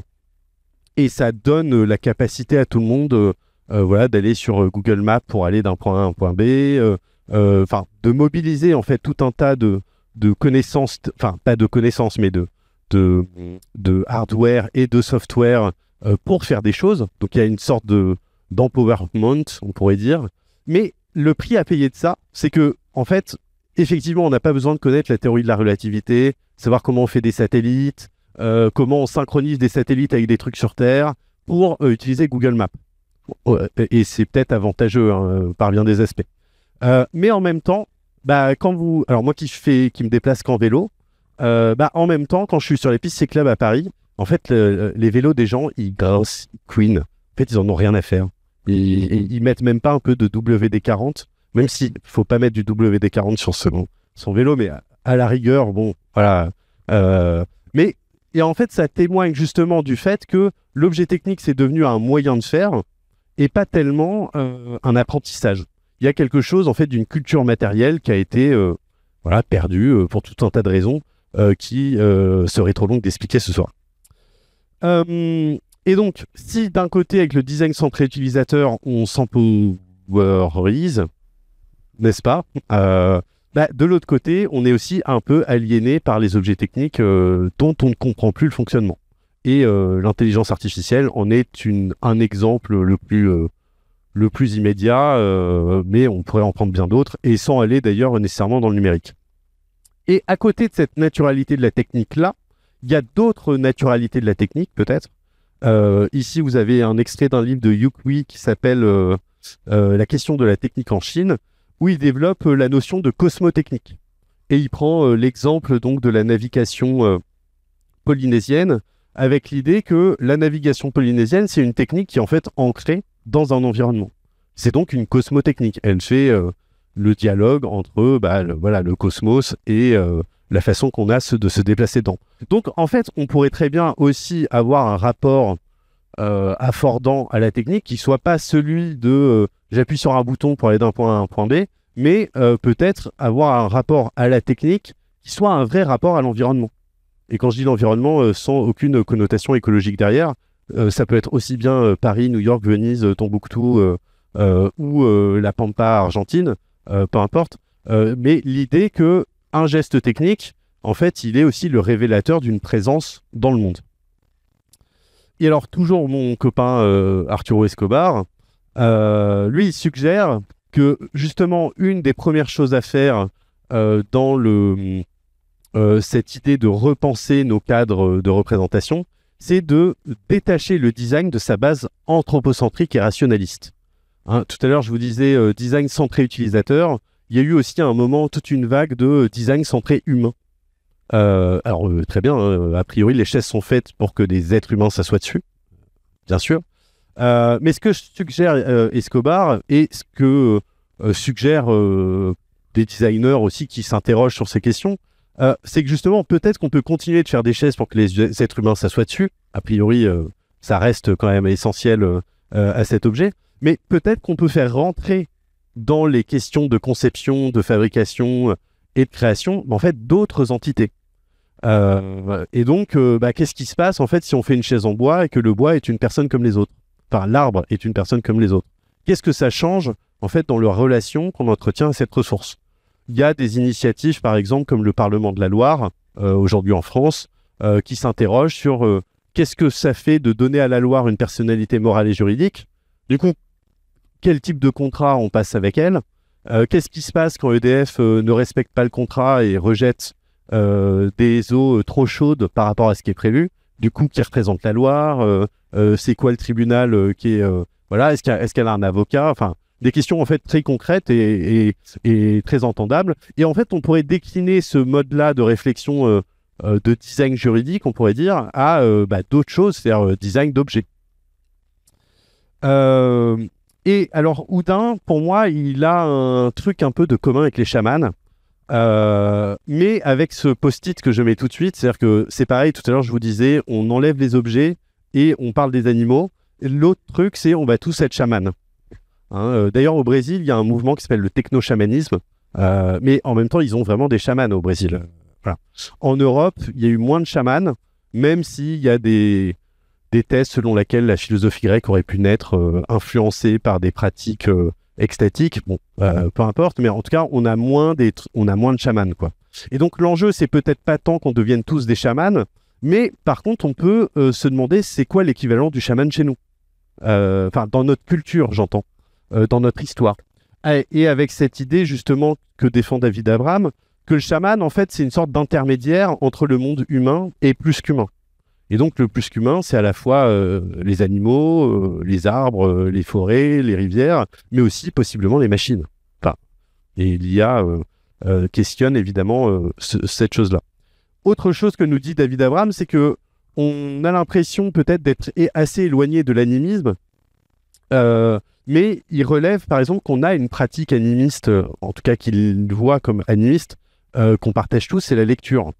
C'est-à-dire que quand on lit un livre, en fait, on accepte l'idée qu'il y a une sorte d'esprit comme ça qui nous imprègne et les personnages prennent vie. Voilà, alors je ne sais pas quel roman vous êtes en train de lire en ce moment. Moi, je lis un livre de Becky Chambers. Donc, il y a une IA, justement, qui a une conscience. Il y a une jeune femme qui essaye de fuir un truc, mais je ne sais pas encore parce que je suis qu'à la 150e page, donc je ne sais pas pourquoi elle fuit, mais voilà, elle est dans l'espace. Enfin bref, et tous ces personnages prennent vie. Et il y a même un truc encore plus fort dans l'écriture et la lecture, c'est que c'est un truc de télépathe. Si vous écrivez un truc sur un post-it pour votre collègue, et ben quand vous n'êtes pas là, il sait ce que vous avez dans votre tête. Ça, c'est quand même merveilleux. Et donc, en fait, tout ça pour vous dire qu'on n'a pas besoin d'aller dans la forêt amazonienne ou dans les steppes de Sibérie pour trouver des pratiques et des croyances et des représentations qui pourraient peut-être transformer, renouveler notre rapport aux objets et à la technique. Alors, j'avance un peu parce que, évidemment, je suis en retard. Voilà. Arthur C. Clarke nous dit cette chose intéressante que toute technologie suffisamment avancée est indiscernable de la magie. Avec cette idée, c'est pour ça que j'ai mis Alfred Gell, que qu'est-ce que c'est qu'en fait un dispositif magique ? C'est à la fois un dispositif qui a une forme d'agentivité, c'est-à-dire qui produit une action sur quelqu'un ou sur le monde, et dont on ne comprend pas le fonctionnement. Donc Alfred Gell, lui, il applique ça aux œuvres d'art en disant, bah voilà, qu'est-ce qui fait le merveilleux de la Joconde, c'est qu'on est saisi par le résultat et on ne comprend pas comment Léonard a fait, quoi. Voilà, grosso modo. Et ben, Robert Houdin, si je puis dire, c'est à peu près ce qu'il va essayer de faire. Alors, il va le faire à son époque, et je vais prendre juste qu'un exemple dans les 1 minute 30 qui me reste, c'est sa maison, qui est donc le prieuré, dont vous avez une magnifique photo bucolique ici. Et dans sa maison, il va d'ailleurs écrire un livre où il va expliquer tout ce qu'il a fait à l'intérieur. Il va mettre ses dispositifs. Donc un concierge électrique, un moyen de reconnaître à 400 mètres d'éloignement le nombre et la nature des visiteurs qui entrent dans une demeure, une boîte aux lettres indiquant à distance l'espèce et la quantité des dépêches, un réveil irrésistible, l'unification de l'heure sur tous les cadrans, synchronisation des montres, ce que... voilà, je vois ceux qui ont saisi la référence. Grosse sonnerie d'horloge se remontant par le va-et-vient des domestiques, et cela sans qu'ils s'en doutent. C'est important. Contrôleur de la température de la serre, voleur pris au trébuchet, voilà, vérissure avant l'heure, et un chemin de fer aérien. Alors, je vous ai mis cette liste voilà, un peu à l'après-vert, mais en fait, aujourd'hui, on appellerait ça de la domotique. C'est-à-dire comment on optimise les flux de son foyer avec Google Nest. Alors, je ne sais même pas si ça existe encore, Google Nest d'ailleurs, mais Google Home maintenant peut-être. Mais ce qui est intéressant justement, c'est que le regard qu'Houdin porte sur ces techniques, c'est pas un regard d'optimisation des flux énergétiques dans la maison. C'est comment, quand on va chez Robert Houdin, en fait, on rentre dans la demeure d'un magicien. Et comment la technique, justement, est quelque chose qui va nous donner un spectacle du réel un peu différent. Et donc, le fait que la porte s'ouvre toute seule, qu'il y ait des sonneries et des rythmes de sonneries qui indiquent le nombre de personnes qui rentrent dans la pièce, etc. Tout ça, c'est des trucs dont Houdin ne fait pas de secret, d'ailleurs, vu qu'il écrit un livre et qu'il dépose les brevets sur lesquels, très souvent, il ne fait pas valoir ses droits de propriété, nous offre peut-être un autre regard sur la technique. Alors, voilà, un des dispositifs, c'est celui-là. En même temps que fonctionne la serrure, donc il y a un panneau où il y a écrit Robert Houdin. Le nom de Robert Houdin disparaît subitement et se trouve remplacé par une plaque en émail sur laquelle est peint en gros caractères le mot « Entrée ». Donc voilà, vous tournez la poignée et puis en fait, la porte vous indique « C'est bon, vous pouvez y aller ».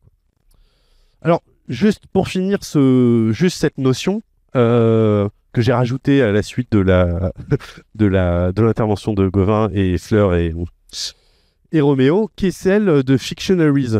Je ne sais pas si vous connaissez cette expression, qui est une expression qui a été forgée par William Morris, donc fondateur du mouvement Art and Craft. Et en fait, Fictionaries, c'est la contraction de fiction et factory, donc de usine, manufacture et de fiction.